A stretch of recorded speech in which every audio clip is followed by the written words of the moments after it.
Prabhu. Thank you, Jesus. Worship you, Master. Bless you, Daddy. Bless you, Father. स्तुति हो प्रभु, स्तुति हो प्रभु. Thank you, Jesus. Thank you, Lord. Thank you, Lord. Thank you, Lord. Thank you, Lord. Thank you, Lord. Thank you, Lord. Thank you, Lord. Thank you, Master. Perfect. दोस्तों, आप सभी का प्रभु यीशु मसीह के नाम में फिर एक और बार बहुत बहुत स्वागत करते हैं. एपिसोड नंबर 22वें नंबर के एपिसोड पे आप सभी का तहे दिल से प्रभु यीशु मसीह के नाम में स्वागत करते हैं. जी हाँ दोस्तों, प्रोग्राम का नाम है पूछो जो भी पूछना है बाइबल में से, और सवाल होगा आपका, जवाब होगा डैनियल राज का. ये जो प्रोग्राम है बड़े ध्यान से सुनिएगा. जितने गैर मसीह अविश्वासी जो यीशु को नहीं मानते या फॉलोवर नहीं है, उन सभी को बताता चलूं कि ये प्रोग्राम परमेश्वर के लोगों के लिए, यीशु के फॉलोवर्स के, जो आपकी भाषा में क्रिश्चियंस, ईसाईयत के लोगों के लिए ये प्रोग्राम है. इसलिए आप लोग इस बात का ख्याल रखें. तो जो चीज़ हम बोलते हैं बाइबल से बोलते हैं, बाइबल के फॉलोवर्स के लिए बोलते हैं. और आप सभी जानते हैं कि जो जिस चीज़ को फॉलो करता है उनकी एक पुस्तक होती है, और मसीहत की, प्रभु के राज्य की, ये वो पुस्तक है जिसको कहते हैं बाइबल. ग्रीक वर्ड है बिब्लिया, जिसका मतलब है पुस्तकों का एक संग्रहालय या पुस्तकें, प्लूरल वर्ड, ठीक है ना. तो हम उसको बाइबल बुलाते हैं इंग्लिश में. परमेश्वर का वचन, द वर्ड ऑफ गॉड जिसको हम कहते हैं, ठीक है ना. दूसरी चीज़, जो प्रश्न पूछते हैं उन लोगों को तीन चीज़ों का ख्याल रखना है. एक है अपने प्रश्न को स्पष्ट कर लें या लिख कर रखें. दूसरा है प्रश्न पूछने से पहले आप अपनी जगह में शांति बनाए रखें. और तीसरा है एक टाइम पर, मतलब एक दिन में या एक कॉल पर एक ही प्रश्न पूछना है. ऐसा नहीं है कि आपने कॉल किया, आपका प्रश्न हो गया, आपने टाटा बाय बाय कर दिया, वापस आप कॉल कर रहे हैं. मत करिए, बिकॉज काफ़ी लोगों को मौका नहीं मिल रहा है. ये 22वां एपिसोड चल रहा है. आप सभी जानते हैं कि कई लोगों को मौका नहीं मिल रहा है, तो जिसके चलते जो है हम ये चीज़ें बनाते हैं या कहते हैं. दूसरा, ये बहुत इम्पोर्टेंट है, आपकी संतुष्टि अनुसार जवाब नहीं मिलेगा. जी हाँ, मैं समझता हूँ कि जो कॉल्स करते हैं वो कुछ चर्चेस के मेंबर्स होते हैं या डिसाइपल्स होते हैं या फॉलोवर्स होते हैं. उनके अपने अपने पास्टर्स हैं. जो कॉल करते हैं उनके अपने अपने favourite preachers, Bible teachers, nationally internationally. तो उनके हिसाब से जो उनके पास्टर या लीडर ने बोला होता है वो उनको पूछते हैं. उनके बाद कोशिश करते हैं कि चलो डैनियल राज ने एक प्रोग्राम स्टार्ट किया है, उसमें भी पूछ लेते हैं और टैली करते हैं.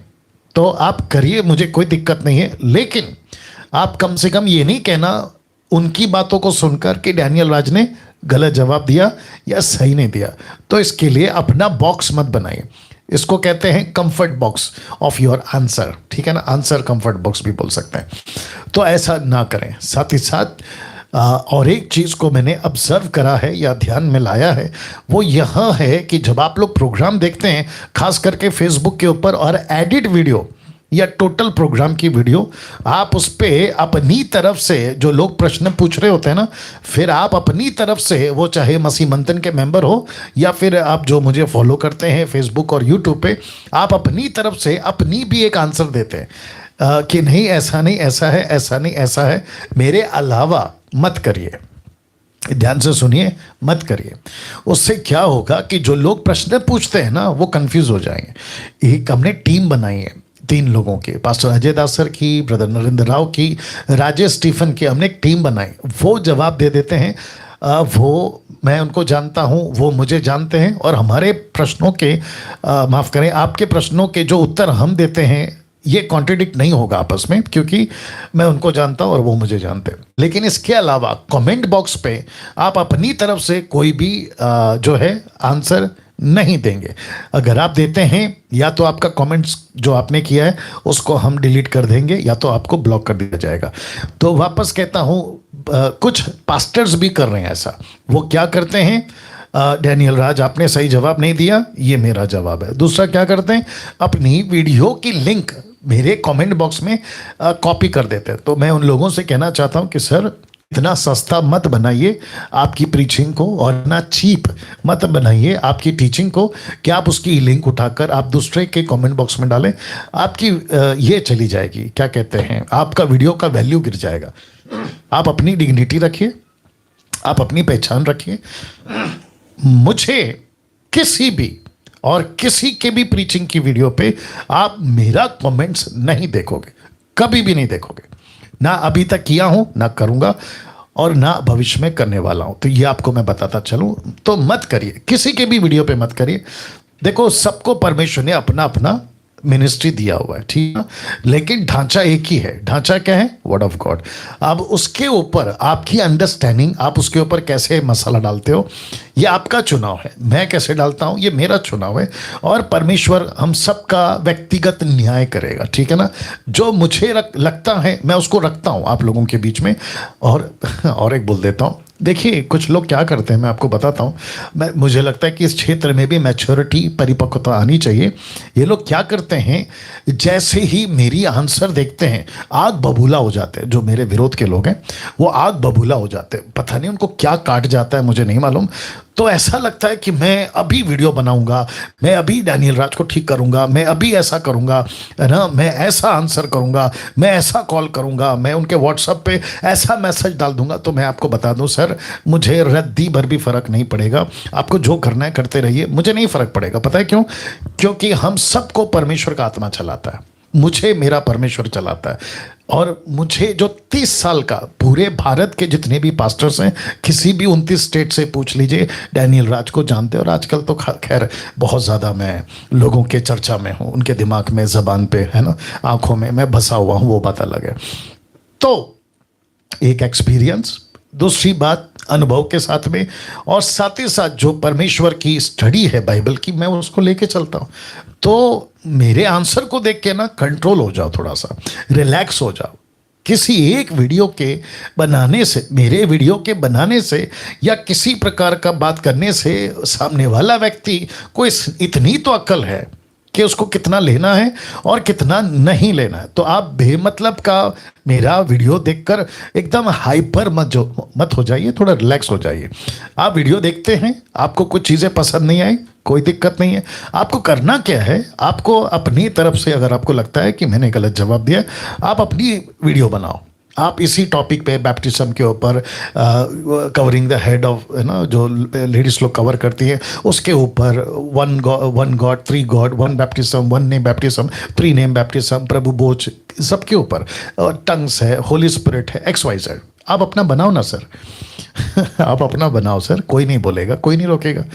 लेकिन आप क्या करते हैं ना, आप आग बबूला हो जाते हैं। आप मतलब क्या काट जाता है मुझे नहीं मालूम। कुछ लोग हैं, 2-3 दर्जन लोग अभी, तो वो क्या करते हैं, मेरी फोटो को लेते हैं, अपना थंबनेल बनाते हैं, मेरी फोटो लगाते हैं, आप अपनी फोटो लगाते हैं, और आपको ऐसा लगता है कि मैं एक दिन में डैनियल राज को सुधार दूंगा। तो सर, अच्छे नहीं सुधार सके, आप क्या चीज़ हो वो बात अलग है। हमको सिर्फ प्रभु सुधार सकता है, और प्रभु ने सुधारा है, इसलिए आप लोगों के बीच में है। अन्यथा 7-8 साल पहले वाला डैनियल राज अलग था, ये बात आप लोग भी जानते हैं। तो इसके ऊपर और बात नहीं करूंगा, लेकिन आके आप लोग समझदार हैं। तो जिस नंबर पे आपको कॉल करना है, ये वो नंबर है, आप लोग सभी जानते हैं। तो वापस कहता हूं, आप जब कॉल करते हैं तो पीछे का जो बैकग्राउंड है उसको शांति बनाए रखें, सटीक पूछें, फोन को नजदीक रखें, और वचन को बोलते वक्त में आराम से बोलें, ठीक है ना। मत्ती 5:19 ऐसे बोलना है, मत्ती 5:19 ऐसे नहीं बोलना है, ठीक है, उसका ख्याल रखेंगे। चलिए, आज का जो प्रोग्राम है, एक प्रार्थना के साथ शुरू करके पहला कॉल लेंगे। सृष्टिकर्ता पिता, आपके महान चरणों के पास आते हैं और विनती करते हैं कि परमेश्वर पिता, आपका अनुग्रह इस प्रोग्राम के ऊपर हो प्रभु जी। और प्रार्थना करते हैं कि परमेश्वर, जितने लोग प्रश्न पूछते हैं, आपके दास डैनियल राज को अनुग्रह दीजिए कि हम उनको जवाब दे सके। गड़बड़ी की आत्मा को यीशु के नाम से बांधते हैं, ये प्रार्थना यीशु के नाम से मांगते हैं, आमीन। जी, अपना प्रश्न पूछिए सर। पीछे करो, उसको पीछे करो। जय मसीह के पास्टर जी। जी, जय मसीह। पास्टर जी, मेरा सवाल है, यूहन्ना रचित सुसमाचार उसका 13 अध्याय और 5 पद में लिखा है कि प्रभु यीशु मसीह ने जो है अपने चेलों के पैर धोए थे जी। और फिर उसी यूहन्ना में 14-15 में लिखा है, यीशु मसीह ने उनसे कहा, जो मैंने किया वो तुम भी करो जी। और मैंने तुम्हें नमूना दिखाया है। जी तो पास्टर जी मेरा से ये सवाल है, क्या आज हमें भी एक दूसरे के ऐसे ही पैर धोने चाहिए? ओके ओके, आपका नाम क्या है सिस्टर? मेरा नाम मोना है। मोना जी, लाइन पे बने रहें, आपको जवाब दे रहा हूँ। मोना जी का प्रश्न यह है, यूहन्ना की किताब उसके 13वें अध्याय से और फिर 14वें अध्याय में भी उन्होंने जिक्र करा है।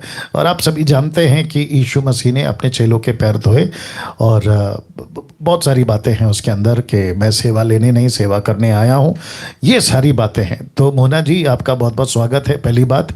और जितने दर्शक अभी देख रहे हैं 800 के आसपास में फेसबुक और यूट्यूब पर, बेहद खुशी है कि प्रोग्राम को स्टार्ट हुए 10 मिनट हो चुके हैं और आप लोग इतनी तादाद में जुड़ जाते हैं। ये आप लोगों का परमेश्वर के प्रति जो भूख है ना, तड़प है, ये बताता है। चलिए, आपका प्रश्न का उत्तर मैं देने जा रहा हूं कि यीशु ने कहा कि तुम भी ऐसा ही करो। तो इसका मतलब ये नहीं है सिस्टर, बहुत ध्यान से सुनिएगा। और आपने कहा कि हमको करना चाहिए कि नहीं करना चाहिए, तो ये पहली बात तो आपका खुद का चुनाव है। आप देखो कैसे लगेगा ना सिस्टर, आप लाइन में हैं? जी जी जी जी जी, कैसे लगेगा ना कि हर 1 घंटे में आप पैर धो रही हैं लोगों का, ये कैसा लगेगा? जी आपको पूछ रहा हूँ सिस्टर, आप हर 1 घंटे में मेरी बात सुनिए ना, मैं जो पूछ रहा हूँ उतना बोल दीजिए। आप हर 1 घंटे में आप जिस जिस प्रभु के दास को, प्रभु के लोगों को मिलेंगे, क्या उनका पैर धोते रहेंगे? जी जवाब देना है सिस्टर, आपको जल्दी से जवाब देना है, तुरंत, जैसे सुनते वैसे बोलना है। जी बोलिए। अरे बाप रे, मुश्किल है। एनीवे, तो जितने भी लोग अभी देख रहे हैं, मैं आपको बताता चलूं कि ये आपको लीड करता है ना परमेश्वर, ओकेशनली, महीने में 1 बार, साल में 1 बार, जो कि मैं भी करता हूं और करते आ रहा हूं और आगे भी करना चाहूंगा, ठीक है ना। और देखो, लीड होना चाहिए। यीशु ने पैर धोने का वो बात इसलिए रखा है क्योंकि यीशु मसीह गुरु होकर, परमेश्वर होकर, बड़ा होकर अगर चेलों के पैर धो सकता है, तो वहां पर एक सीख है, एक लेसन है, एक सबक या टीचिंग प्रभु दे रहे कि देखो मैंने खुद को कितना दीन किया है, मैंने खुद को कितना नम्र किया है। तो वो एक सीख था, वो एक लेसन था। बट इसका मतलब ये नहीं है कि आप हर 2-3 घंटे में या हर 2-3 दिन में जिसको मिल रहे हैं, जो आपके घर पर आ रहा है, फिर आप ये इसको फिर है ना एक रूटीन बन जाएगा, एक डॉक्ट्रिन बन जाएगा, और फिर साथ में आप इसको है ना एक ट्रेडिशनल से जोड़ दोगे कि जो घर पे आ रहा है पैर दो, जो घर पे आ रहा है पैर दो। तो ऐसा नहीं होता है। देखो, सब कुछ होता है इंटेंशन, आप किस मनसा से लेके चल रहे हैं। मैं 2-3 एग्जाम्पल शायद अगर दे सकूं तो देने की कोशिश करता हूं। एक होता है, आप किसी के सामने बैठे, जितने दर्शक हैं मैं उनसे बात कर रहा हूँ, सिस्टर का तो जवाब जल्दी नहीं आ रहा है, मुझे दिक्कत है इस बात की तुरंत जवाब आना चाहिए।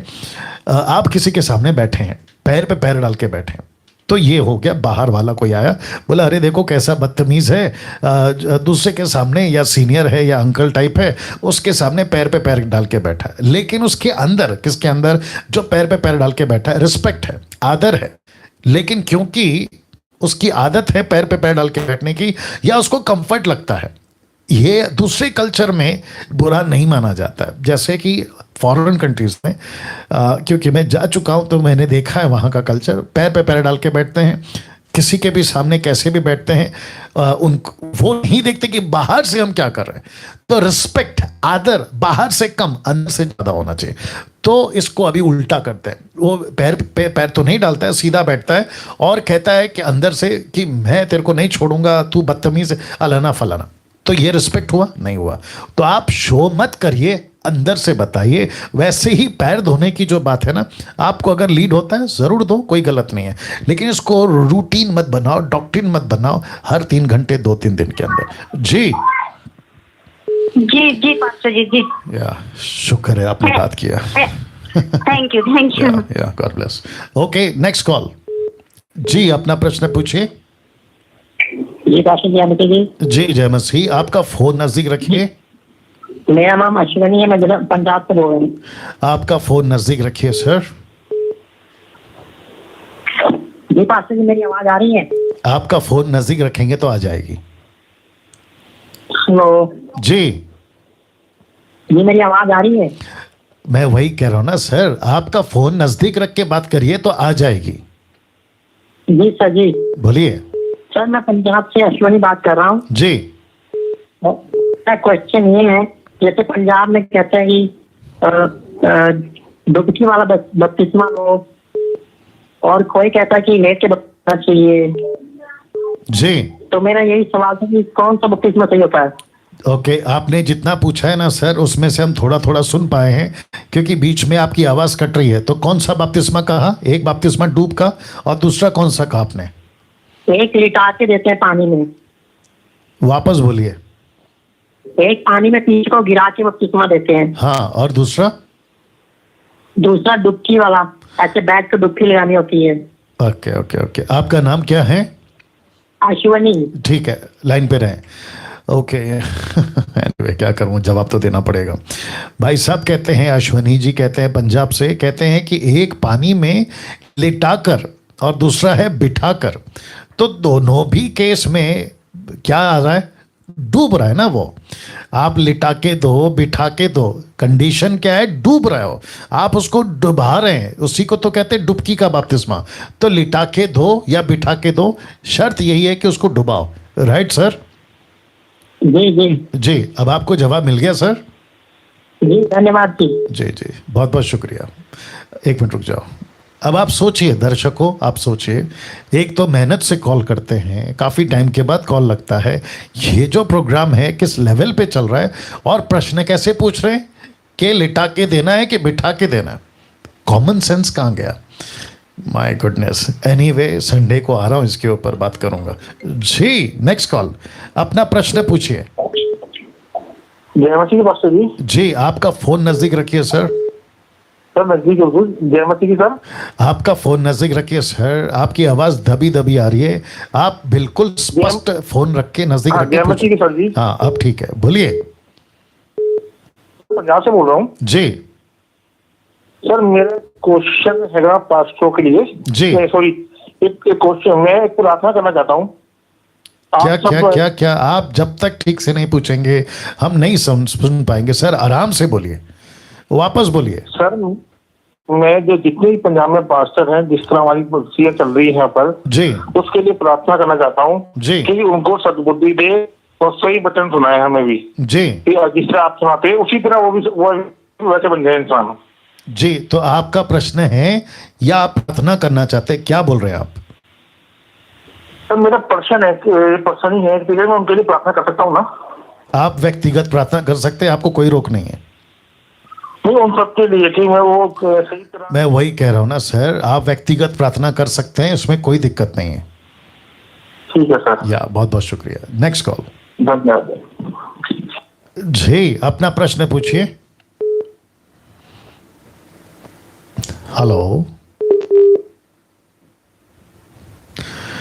व्हाट्सएप कॉल है जी, कट करिए, कट करिए, क्योंकि उनका नेटवर्क का इश्यू होता है, तो कट करिए, कोई दिक्कत नहीं। ओके, तो जितने भी इंटरनेशनल कॉल करते हैं, प्लीज आप लोग पहले नेटवर्क में आइए, फिर कॉल करना है। जी, अपना प्रश्न पूछिए। हेलो। हेलो जी हेलो। जी, आपको मैं सुन रहा हूं सर, बोलिए। Okay, next next. हेलो जी भैया। Hello. Hello. Next call, next call. जी, अपना प्रश्न पूछिए। जी, नेक्स्ट कॉल। जी, अपना प्रश्न पूछिए। प्रेज द लॉर्ड पास्टर जी, मैं सविता मौर्य बोल रही हूँ मुंबई से। जी, बोलिए सिस्टर।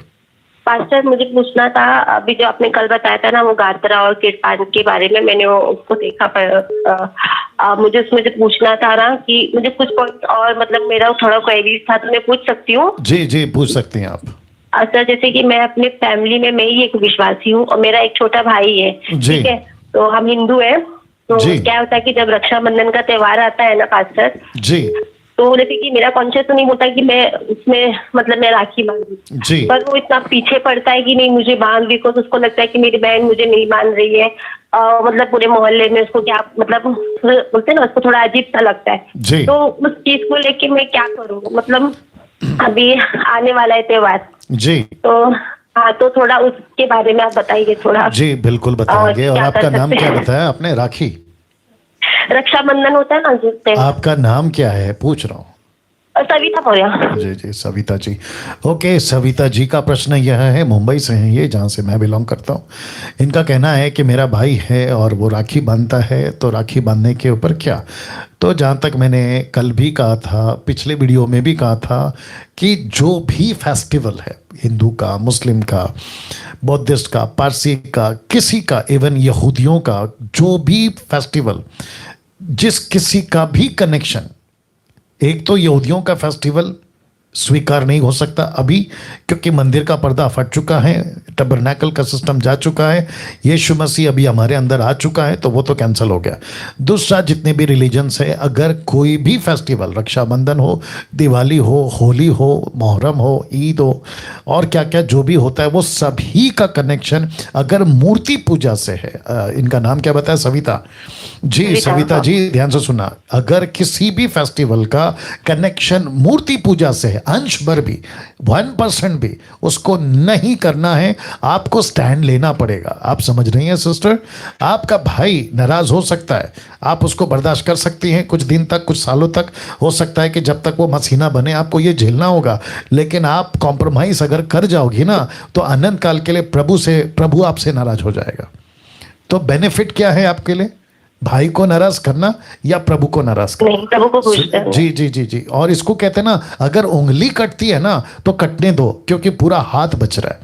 आप उंगली के चक्कर में हाथ कटा दोगी तो फिर बात अलग हो जाएगी। जी जी जी। तो रक्षाबंधन हो सकता है आज वो नहीं समझेगा, देर सवेर वो समझ जाएगा। और जितने दर्शक अभी देख रहे हैं, क्योंकि मेरी एडिट वीडियो अपलोड होती है, तो इसको हिंदू लोग भी देखेंगे अभी इस वीडियो को जो एडिट होगी, और साथ ही साथ दूसरे लोग भी देखेंगे। तो मैं आपको कहना चाहता हूं कि सर, रक्षा आप जो करने की बात करते हैं, जिसका कनेक्शन किसी आइडल से है, आइडल मतलब मूर्ति पूजा से, तो इसकी इजाजत बाइबल नहीं देती है।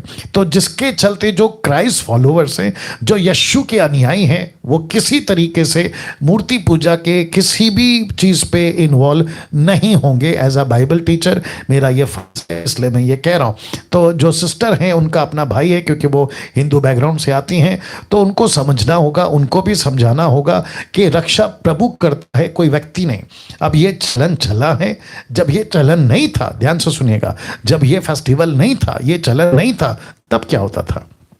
सविता जी मैं आपको भी पूछूंगा, जब ये फेस्टिवल नहीं था, ये कॉन्सेप्ट था ही नहीं 1000 2000 5000 साल पहले, तो तब क्या होता था? क्या तभी रक्षा नहीं होती थी? होती थी। क्या अपना खुद का भाई बहन को नहीं बचाता था? बचाता था। तो जो चीज कहीं से आ गई है, जिसका कनेक्शन मूर्ति पूजा से, तो उसको अवॉइड करना ही बेटर होगा। ठीक है? थैंक यू, गॉड ब्लेस जी। नेक्स्ट कॉल जी, अपना प्रश्न पूछिए। हेलो, नहीं कट करो, व्हाट्सएप कॉल नेटवर्क का इशू है। मैं रिक्वेस्ट करता हूं, जो भी व्हाट्सएप कॉल कर रहे हैं, आपको पता चल जाता है कि नेटवर्क का इशू है, तो प्लीज कॉल मत करिए, क्योंकि टाइम वेस्ट हो जाता है। आप टोटल नेटवर्क में आइए। कट करो, क्योंकि पीछे बैकग्राउंड है। सर आपको पीछे बैकग्राउंड नहीं रखना है। आप ब्रदर जी बोलिए। ब्रदर मेरा बाइबल लाइफ है कनेक्ट। आप बिल्कुल स्पष्ट बात करिए, सटीक बात करिए। आप ऐसा लग रहा है कि आप अभी, मतलब आपके लिए अभी सुबह हुई है, माफी चाहूंगा, लेकिन सटीक पूछिए, बिल्कुल ठीक पूछिए, बोलिए। ठीक है हाँ ब्रदर, मैं जब भी बाइबल पढ़ता हूँ, तो बाइबल पढ़ते समय मतलब दिमाग में कुछ कंपनी का, काम का, घर का, कहाँ का सोच आता है। प्लस और जब प्रार्थना करने के बाद बेडरूम में जाते हैं, तो हमारा शरीर जो है, कुछ आगे पीछे कोई चीज है ऐसा लगता है, हमारे मस्त शरीर को, पूरा शरीर का बाल उल जो खड़ा हो जाता है। जी ये जो प्रोग्राम है बाइबल से पूछने वाला प्रोग्राम है सर। हाँ, तो ये बाइबल जब पढ़ते हैं ब्रदर, तब हमको कंपनी का कहाँ सोच आ जाता है बाइबल पढ़ने से। मैं वही कह रहा हूँ सर, बाइबल पढ़ने से, प्रार्थना करने से, ये आपका अपना व्यक्तिगत समस्या है सर, आपको इसको देखना होगा। आप कौन से चर्च में जाते हैं?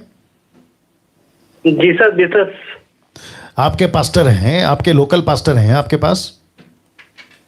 हाँ लोकल पास्टर है। आपने उनसे बात किया सर? आपने उनसे बात किया सर?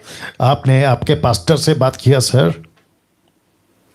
उनसे बात नहीं किया। आप उनसे बात कर लीजिए, वो आपको बता देंगे। लेकिन अगर आपका बाइबल से कोई प्रश्न है आप कर सकते हैं, अन्यथा दूसरों को मौका देना होगा। ओके ओके, या थैंक यू। नेक्स्ट कॉल जी, अपना प्रश्न पूछिए।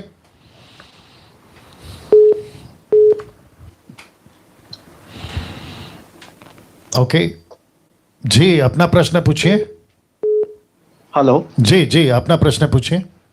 प्रेज द लॉर्ड सर, मैं सुमित्र बोल रहा हूँ कोलकाता से। या गुड गुड, अच्छा किया आपने पहला नाम बता दिया, क्योंकि आपकी जो आवाज है ना वो अभय जी, से जी, बहुत अभय मैच करती साहब से मिलके। है। हाँ।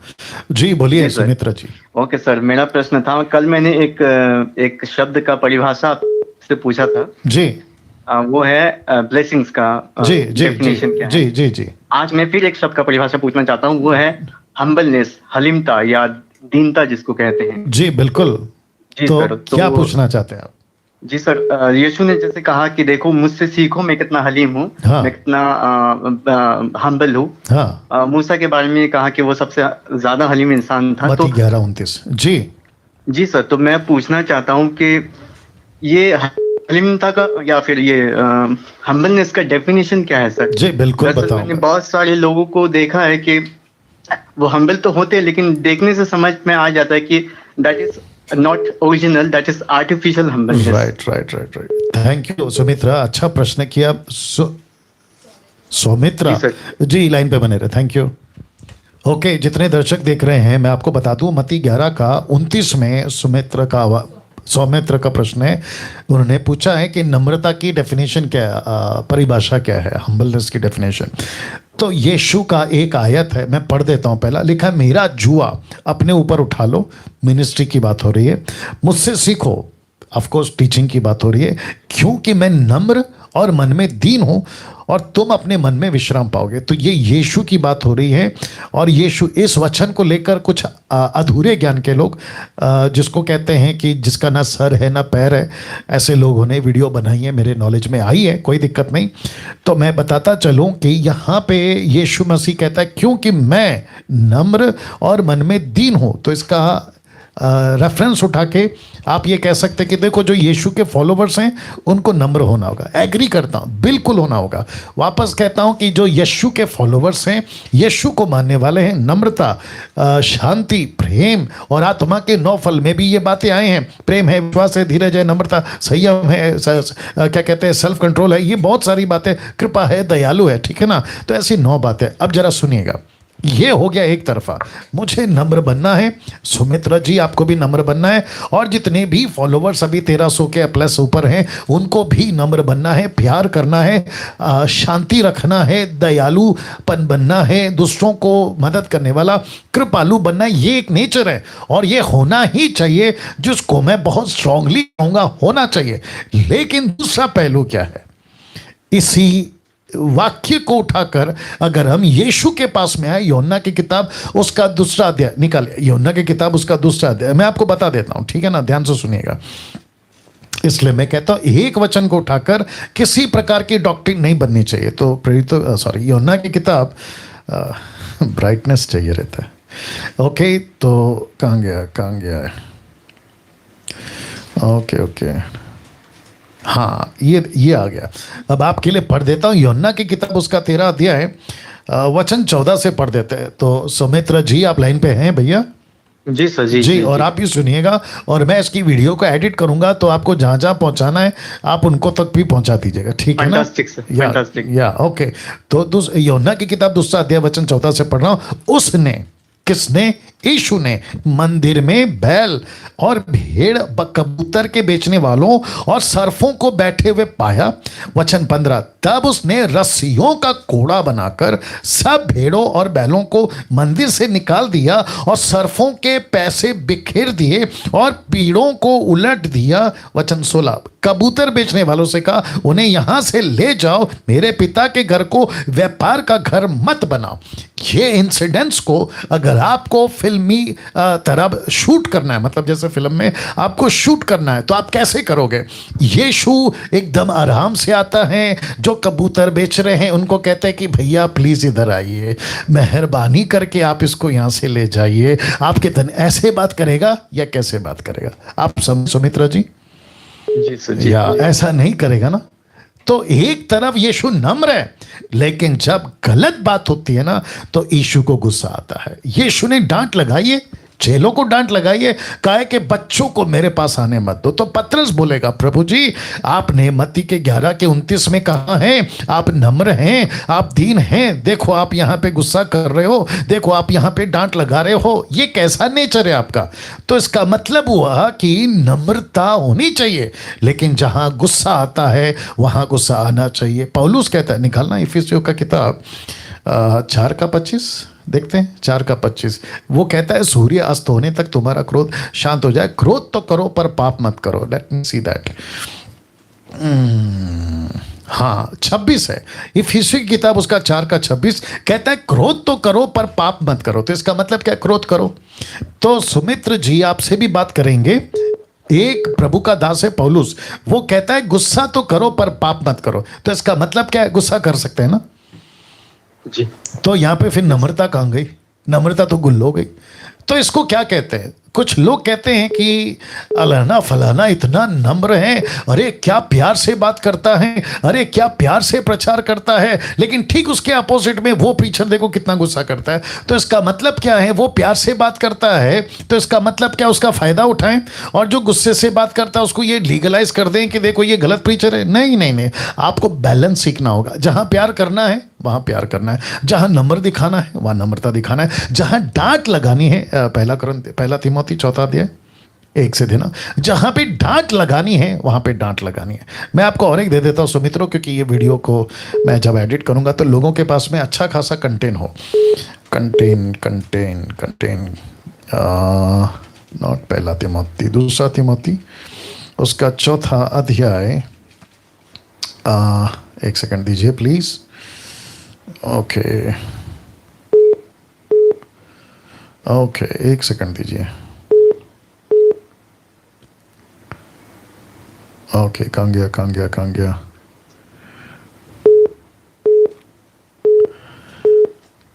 हाँ मिल गया। ओके, दूसरा तिमोथी 4 अध्याय वचन 2 कि तू वचन का प्रचार कर, लिखा है समय आ समय तैयार है, सब प्रकार की सहनशीलता। ये देखो सहनशीलता मतलब पेशेंस रखो, सहनशीलता रखो, धीरज रखो। फिर कहते हैं शिक्षा के साथ उल्हाना का इंग्लिश ट्रांसलेशन है रिब्यूकिंग। रिब्यूक का अगर आप विकिपीडिया पे टाइप करोगे कि द डेफिनेशन ऑफ रिब्यूकिंग तो लिखा है दांत पीस के रिब्यूक करना, और फिर आगे लिखता है डांट और समझा। रिब्यूक, फिर कहता है डांट, और फिर कहता है समझा। ये कैसे होगा? एक नम्र पास्टर है वो डांट कैसे लगा सकता है? लेकिन उसको लगाना पड़ेगा जब चीजें नहीं चलती है। तो ये हुआ। तो कुछ लोग क्या करते हैं ना, सफेद कपड़ा पहनते हैं, सुमित्रो जी सफेद कपड़ा पहनते हैं और हाथ में बाइबल होती है और दूसरे पॉकेट में चॉकलेट होती है और कहते हैं मैं प्रभु का सेवक हूं। अरे बाप रे सुमित्र जी, कुछ वीडियो ऐसे हैं जो फेसबुक पे आते हैं, इसको कहते हैं शुगर कोटिंग प्रीचर्स। इतना प्यार से बात करते हैं। आज मैं देख रहा था मुंबई से भी कुछ प्रीचर्स हैं, पंजाब से कुछ प्रीचर्स हैं, वो ऐसा प्रेटेंड करते हैं ना फेसबुक पे आके कि देखो प्रभु का प्यार कितना महान है, देखो प्रभु प्यार प्यार प्यार प्यार। मैं संडे को एक कॉन्सेप्ट के साथ में आ रहा हूं कि प्यार के चक्कर में कहते हैं ना be good, feel good, be good to others, प्यार करो, प्यार से रहो, बिल्कुल सही है। लेकिन इसका गलत तरीके से लोग जो हैं मनमानी कर जाते हैं और उसका इतना बुरा इफेक्ट पड़ता है कि अगर आपने सब कुछ प्यार प्यार करके नम्र करके सिखाया और बाद में जब कलीसिया को करेक्शन की बारी आएगी ना, वो नहीं सुनेगा। तो पहले से जीसस का क्या था मालूम है? और एक आ गया मत्ती की किताब उसका 7:23 देना, मत्ती 7:23। बहुत ध्यान से सुना सुमित्र जी, आप भी या और आपको शायद आंसर मिल रहा होगा, राइट? जी जी या 7:23 अगर मैं गलत नहीं हूं। हाँ ये देखिए वचन 23 कहता है तब मैं उनसे खुलकर कह दूंगा कि मैंने तुमको कभी नहीं जाना, हे कुकर्म करने वालों मेरे पास से चले जाओ। ये कौन है? ये वही यीशु है जो कहता है मैं खुलकर कह दूंगा कि मैं तुमको नहीं जानता, मेरे पास से निकल जाओ। दूसरे शब्दों में गेट आउट। ओके, अब इसी का और एक दे देता हूं आपको। कहां गया? हाँ वचन 28 पढ़ता हूं, मत्ती 7:28 भी पढ़ देते हैं। लिखा जब यीशु बातें कह चुका तो ऐसा हुआ कि भीड़ उसके उपदेश से चकित हुई, चकित हुई। वचन 29 कहता है क्योंकि वह यीशु उनको या उनके शास्त्रियों के समान नहीं परंतु अधिकारी के समान उपदेश देता था। एक अधिकारी कैसे होता है सुमित्रों? अधिकारी क्या करता है? पुलिस वाला, हे उठो, हे बैठो, हे जाओ, ये अधिकारी है ना।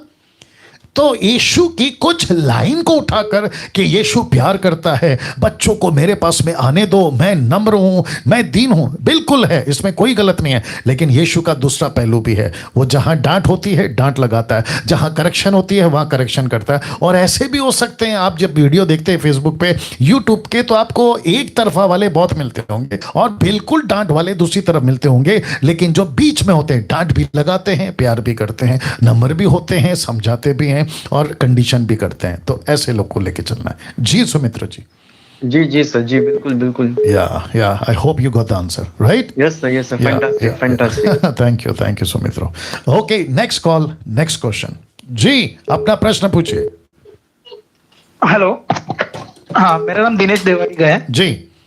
सर, मुझे एक पूछना था जी। जब भी हम प्रेयर करते हैं ना जी, तो उसमें कर्ज करते हैं क्या एक्चुअली? किसको? मतलब अभी डीमंस को हम कर्ज कर सकते हैं क्या? अच्छा, नॉर्मली जब भी प्रेयर करते हैं तो डीमंस को कर्ज करते हैं क्या? वाह, ये मुझे पूछना था। वाह, आपका नाम क्या है? मेरा नाम दिनेश देवाड़ीगा, और कहाँ मैं से? मुंबई से बात कर रहा हूँ। अरे वाह वाह, क्या बात है, वंडरफुल। नाउ जितने दर्शक हैं 1500 के आसपास में, आपको बताता चलूं कि भाई दिनेश ने बहुत गजब का प्रश्न पूछा है और ऐसे प्रश्नों की मैं ज्यादा अपेक्षा करता हूं। तो रिक्वेस्ट है, जितने भी दर्शक हैं, आप कुछ ऐसे प्रश्न बना के लाओ, मजा आता है। तो दिनेश का प्रश्न यह है कि जब हम प्रार्थना करते हैं तो क्या अंधकार की ताकतें, दुष्ट आत्माओं की बातों को, शैतान की बातों को कर्ज कर सकते हैं क्या? डांट सकते हैं क्या? श्राप दे सकते हैं? यही पूछ रहे हैं ना दिनेश जी? हाँ, yes sir, yes. Good, be on the line, मैं अब जवाब दे रहा हूं, ठीक है ना? नाउ ऑफ कोर्स यस, आप डांट सकते हैं, आप उसको कर्ज कर सकते हैं, निकल जाने की आज्ञा दे सकते हैं, ये सब कुछ कर सकते हैं जैसे आपको पवित्र आत्मा लीड करता है और आप जो प्रार्थना के लिए आपको उस वक्त में ठीक लगता है। आप किसी घर पे गए, वहां प्रार्थना कर रहे हैं, आप ये डांट सकते हैं कि शैतान, दुष्ट आत्मा, मैं तुझे अधिकार देता हूं, यीशु के नाम से निकल जा। ये हो गया डांटना। वापस यहां पे नहीं आना, ये हो गया डांटना। अगर तेरा किसी भी प्रकार का बंधन है, उसके ऊपर मैं यीशु मसीह के नाम से जो है ना गड़बड़ी डाल देता हूं, तेरे प्लान पे कंफ्यूजन डाल देता हूं। ये सभी शब्दों का आप इस्तेमाल कर सकते हैं, वापस यहां नहीं आना। लेकिन दिनेश जी बहुत ध्यान से सुनना, अगर आप लूसीफर को ये कहते हो और जो दुष्ट आत्मा अभी उसके साथ काम कर रही है, अगर उसको कहते हो कि मैं तुझे कहता हूं कि आग की झील में चला जा, नरक में चला जा, वो नहीं होगा। ओके, वो क्यों नहीं होगा? अब ये प्रश्न है ना, वो इसलिए नहीं होगा क्योंकि जब तक यीशु उसको नहीं भेजेगा तब तक नहीं होगा। अभी कुछ प्रचारकों को, कुछ पास्टरों को मैंने देखा ये बोलते हुए, मैं तुझे कहता हूं कि तू नरक में चला जा। कैसे जाएगा? नहीं दिनेश जी, मैं आपसे भी बात कर रहा हूं, कैसे जाएगा? हाँ, ये नहीं होगा ना। एंटी क्राइस्ट का आना बाकी है, फिर यीशु मसीह का पृथ्वी पे आना बाकी है, जिसको कहते हैं सार्वजनिक, पब्लिकली पृथ्वी के ऊपर पहला आएगा, वो गुप्त है जो कि बादलों पे होगा, लेकिन दूसरा जब आएगा तो पूरी पृथ्वी पे आएगा। तो वहां पे वो जो है प्रकाशित वाक्य 21 के अध्याय के अनुसार वो उसको अथा कुंड, माफ कर, फाइनल जजमेंट जिसको कहते हैं आग की झील, उसमें डालेगा। तब तक कैसे डाल सकते हैं हम नहीं डाल सकते। हाँ, लेकिन हम उसको बांध सकते हैं। जी हाँ, बांध सकते हैं। हम उसको डांट सकते हैं। जी हाँ, हम उसको डांट सकते हैं। दूसरा दिनेश जी, और एक बोल देता हूं क्योंकि क्वेश्चन बहुत अच्छा है आपका। दूसरा यहां है, कुछ लोग कहते हैं कि मैं तेरे ऊपर नरक का आग लेके आता हूं। कहां से लाओगे? दिनेश जी, हाँ। कैसे पॉसिबल है? नरक का आप कहां से ला सकते हो? ये नहीं ला सकते ना। देखो, निकालो, क्या कहते हैं उसको, पहला पत्र, सॉरी, याकूब की किताब, उसका 4 अध्याय वचन 7 देना। मैं आपको बताता हूं कॉन्सेप्ट क्या है, ठीक है ना? Wonderful Jesus. ओके, या लिखा है साथ में, याकूब 4 का 7 में, इसीलिए परमेश्वर के अधीन हो जाओ, ए पार्ट। अब आ रहा है बी पार्ट, और शैतान का सामना करो तो वह तुम्हारे पास से निकल भागेगा, या तुम्हारे पास से भाग निकलेगा। तो इसको कहते हैं ना, आप उसको भगाना है, आप उसको डांटना है। लेकिन अगर कोई कहता है कि नरक का आग तेरे ऊपर ला रहा हूं, अच्छा दिनेश जी, और एक आपने सुना होगा, मुझे नहीं मालूम, कहते हैं कि पवित्र आत्मा का आग लेके आता हूं। ये कैसे होगा? मतलब पवित्र आत्मा का आग को आप दुष्ट आत्माओं पे डाल रहे हैं। वो भी छोड़िए, पानी तो खैर यहाँ पे नहीं दिख रहा है। कुछ लोग क्या करते हैं, हाथ में पानी लेते हैं और जिसके ऊपर दुष्ट आत्मा होता है कहते हैं ये पवित्र पानी है, ये यीशु का अभिषेकित पानी है, उसके ऊपर प्रार्थना करते हैं और उसके ऊपर छिड़कते हैं, कहते हैं कि ये पवित्र पानी है, निकल जा। भाई पानी क्यों? आपको यीशु का नाम काफी है। क्या कहते हैं मरकुस का किताब 16 का 17। दिनेश जी लाइन पे रहना। दिनेश साहब, हेलो। Yes, sir. Yes, या yes, आप yes. सुन रहे हैं ना भैया? यस सुन रहा हूं, या मरकुस का 16 का 17। विश्वास करने वालों में ये चिन्ह होंगे कि वे मेरे नाम से दुष्ट आत्मा निकालेंगे। लेकिन यीशु ने नहीं कहा कि हाथ रखो, उसके ऊपर पानी डालो, उसके ऊपर। अच्छा कुछ लोग कहते हैं यीशु का लहू तेरे ऊपर आ रहा है। मैं दिनेश जी आपसे भी पूछूंगा, प्लीज बात करिए, क्या यीशु का लहू को हम इतना सस्ता बना दें कि दुष्ट आत्मा पे डाल दें? नहीं या लेकिन आपने भी तो सुना होगा ना अपने मुंबई में, हाँ, क्योंकि सुना है। मुंबई में तो बहुत बहुत जगह। चलता है पेंटिकॉस्टल कैरिस्मेटिक। कभी ये पास्टर अफ्रीका का, अमेरिका का आई कहता है I speak fire on you, I bring the blood of Jesus. ये सारी चीजें सुनते हैं ना? यस बस या तो कोई जरूरत नहीं है। आप डांट सकते हो, Yes. ऑफ कोर्स है। आप उसको भगा सकते हो, ऑफ कोर्स है। आप उसको कर्ज करते हो, ऑफ कोर्स है। लेकिन आप ये नहीं कह सकते कि नरक चला जा। नहीं होगा। जब तक यीशु नहीं भेजेगा नरक नहीं जा सकते। वो यीशु का हक है, वो यीशु कर सकता है। जब यीशु पृथ्वी पे थे कि कुछ दुष्ट आत्मा को कहा कि है ना निकल जा, और फिर उन्होंने कहा कि हमको अथाह कुंड में भेजने की आज्ञा मत दे, तो यीशु ने भी नहीं भेजा, फिर हम क्यों भेज रहे हैं? तो ये Yes. सारी चीजें हैं। Right sir? Yes pastor, thank you so much God bless, God bless, God bless. तो जितने दर्शक है, वेट, जितने दर्शक हैं, मैं आपको भी बता दूं, ऐसी शब्दों से बचें, ऐसी प्रार्थना से बचें। यीशु का लहू, यीशु का पवित्र पानी, क्या कहते हैं, किसी प्रकार का जी नहीं। और दुष्ट आत्मा को निकालने के लिए आपको हाथ रखने की जरूरत नहीं है, आपको उसको डांटना है। आप हाथ रखते हो, मैं उसके खिलाफ नहीं हूं, लेकिन डांटो ना, दैट्स इट, काफी है। मैंने दुष्ट आत्मा निकाली है, मैं कई दुष्ट आत्मा को निकालता हूं। दुष्ट आत्मा तो कहते हैं कि सबको बुलाओ, लेकिन डैनियल राज को मत बुलाओ क्योंकि वो हमको निकाल देगा। ऐसे चुटकियों में मेरी मिनिस्ट्री का ये अनुभव रहा है, तो मैं उस अनुभव के साथ आपके साथ बात कर रहा हूं। यीशु का नाम काफी है, यीशु के नाम से डांटो। और याद रखो कि कोई भी प्रार्थना कर सकता है, वो चाहे 1 साल का मसीह हो या 10 साल का मसीह हो, पुरुष हो या स्त्री हो, यंग हो या ओल्ड हो, कोई भी दुष्ट आत्मा निकाल सकता है। लेकिन ऐसी किसी चीजों से बचें जो कि लहू लाना, पानी लाना, पवित्र आत्मा का आग लाना, ना ना ना ना, ये सब की जरूरत नहीं है। जी नेक्स्ट कॉल। जी अपना प्रश्न पूछिए सर। नमस्कार नमस्कार सर। जी जी नमस्कार। सर मेरा क्वेश्चन है जकरिया की किताब अध्याय 11 जी और उसका आयत है 9। जी हाँ 9। जी यहाँ लिखा है कि मैंने 1 महीने में 3 अयालियों को काट डाला जी और जिनकी जान मुझसे नफरत करती थी और उनकी जान भी मुझसे घृण करती थी। जी तो ये अयाली कौन है? ओके, आप कितने साल से मसीह हैं सर? सर मैं बैप्टाइज हुआ हूँ 96 में। ओके, और आप बाइबल कितना पढ़ते हैं सर? सच्चाई सर मैं ये आपको बता दूं कि जब से मैं आपका वीडियो देखने लगा हूँ और बाइबल तो मेरा छूटा हुआ, रोज बस आपका 2-2, 3-3 घंटे ये वीडियो देखता रहता हूँ। जैसे मैंने 3 बार बाइबल पढ़ा है।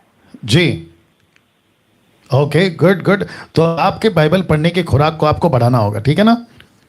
हाँ ठीक है सर, ठीक है। Okay okay. नाउ आप सभी जानते हैं कि कुछ प्रॉफिट्स हैं बाइबल के अंदर जो नबी कहते हैं जिसको, उनमें से कई प्रॉफिट्स हैं और उसमें से जकरिया एक है। और पूरा कॉन्टेक्स्ट अगर आप देखोगे सर, क्या कहते हैं इसको, अत्याचारियों का पतन, वचन 1 से स्टार्ट होता है। जैसे जैसे आप पढ़ते जाओगे तो फिर चरवाहों का जिक्र है। वचन 4 से मेरे परमेश्वर यहोवा ने यह आज्ञा दी है, घात होने वाली भेड़ बकरियों का चरवा हो जा।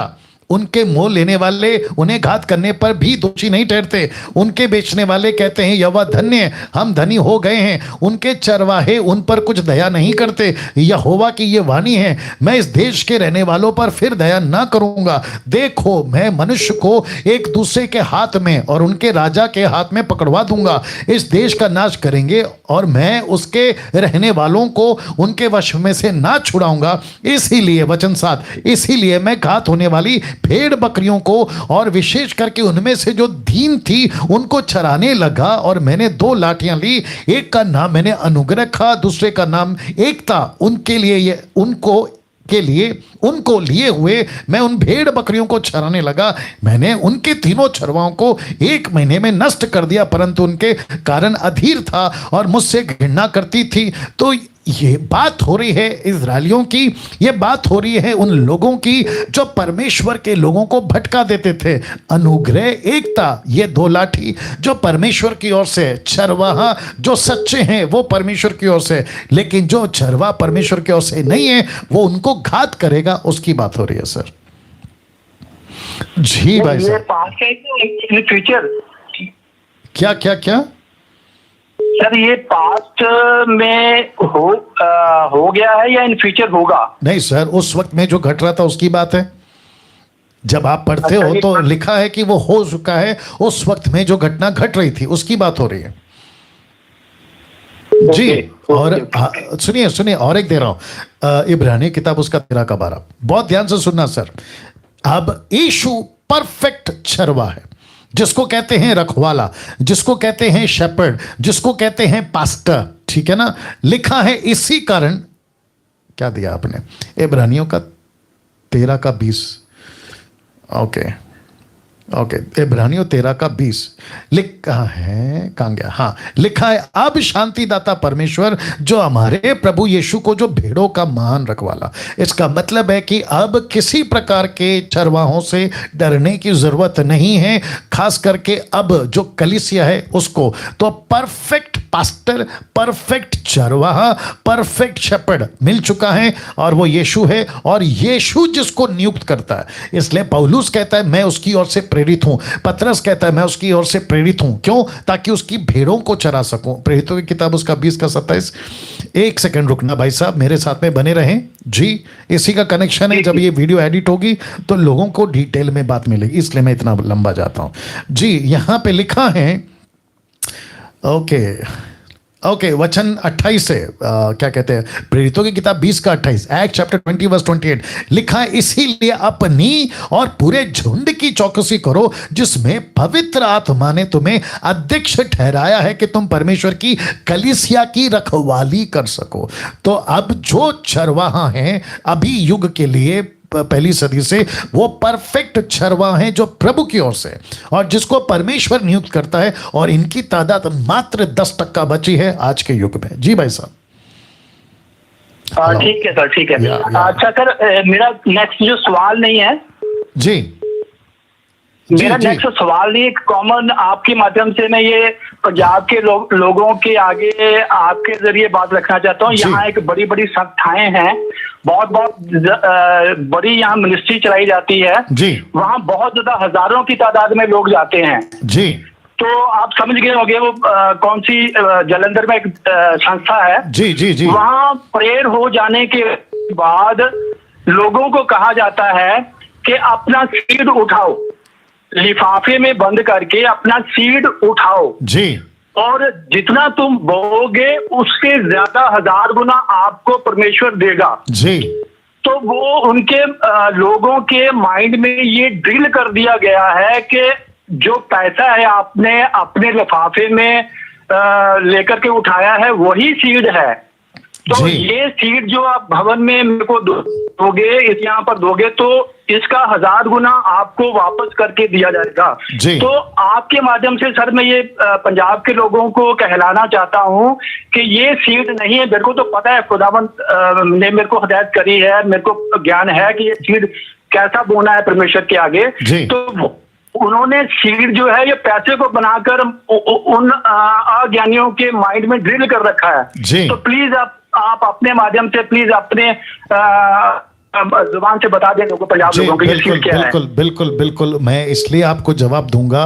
और जितने दर्शक देख रहे हैं, कितने लोग हैं अभी टोटल? 1600 के ऊपर जितने दर्शक देख रहे हैं, मैं आपको भी बताता चलूं, अगर कोई जलंधर का या चंडीगढ़ का या कहीं का भी, अफ्रीका, अमेरिका, महाराष्ट्र, कहीं का भी अगर कोई प्रभु का सेवक, जिसकी तादाद, जनसंख्या, जो चर्च में लोग आते हैं, लाख हो या 2 लाख हो, उससे कोई फर्क नहीं पड़ता, क्योंकि अविश्वासियों के भी पंडाल में लाखों की संख्या में लोग आते हैं, उससे कोई फर्क नहीं पड़ता। जिसकी भीड़ ज्यादा है वो पास्टर सही है, ऐसा कोई थप्पा या सर्टिफिकेट नहीं दिया जाता है। जिसके पीछे कम लोग जाते हैं वो गलत है, इसका भी थप्पा नहीं दिया जाता है। हम चलते हैं, भीड़ लाख की आए या 1 की आए, यीशु मसीह के पीछे लाख की भीड़ नहीं थी, सिर्फ उसके फॉलोवर्स 12 थे, तो उससे कोई फर्क नहीं पड़ता। ध्यान से सुनिए, अगर कोई ऐसा बीज का नाम लेकर, जिसको कहते हैं ब्लेसिंग सीड, प्रेयर सीड, ऐसा कुछ भी लाता है, तो सबसे पहले मैं यहां से कह रहा हूं, इस प्रोग्राम के माध्यम से कह रहा हूं, बकवास है वो। बहुत ध्यान से सुनिएगा। अब ये कौन सा गुस्सा है?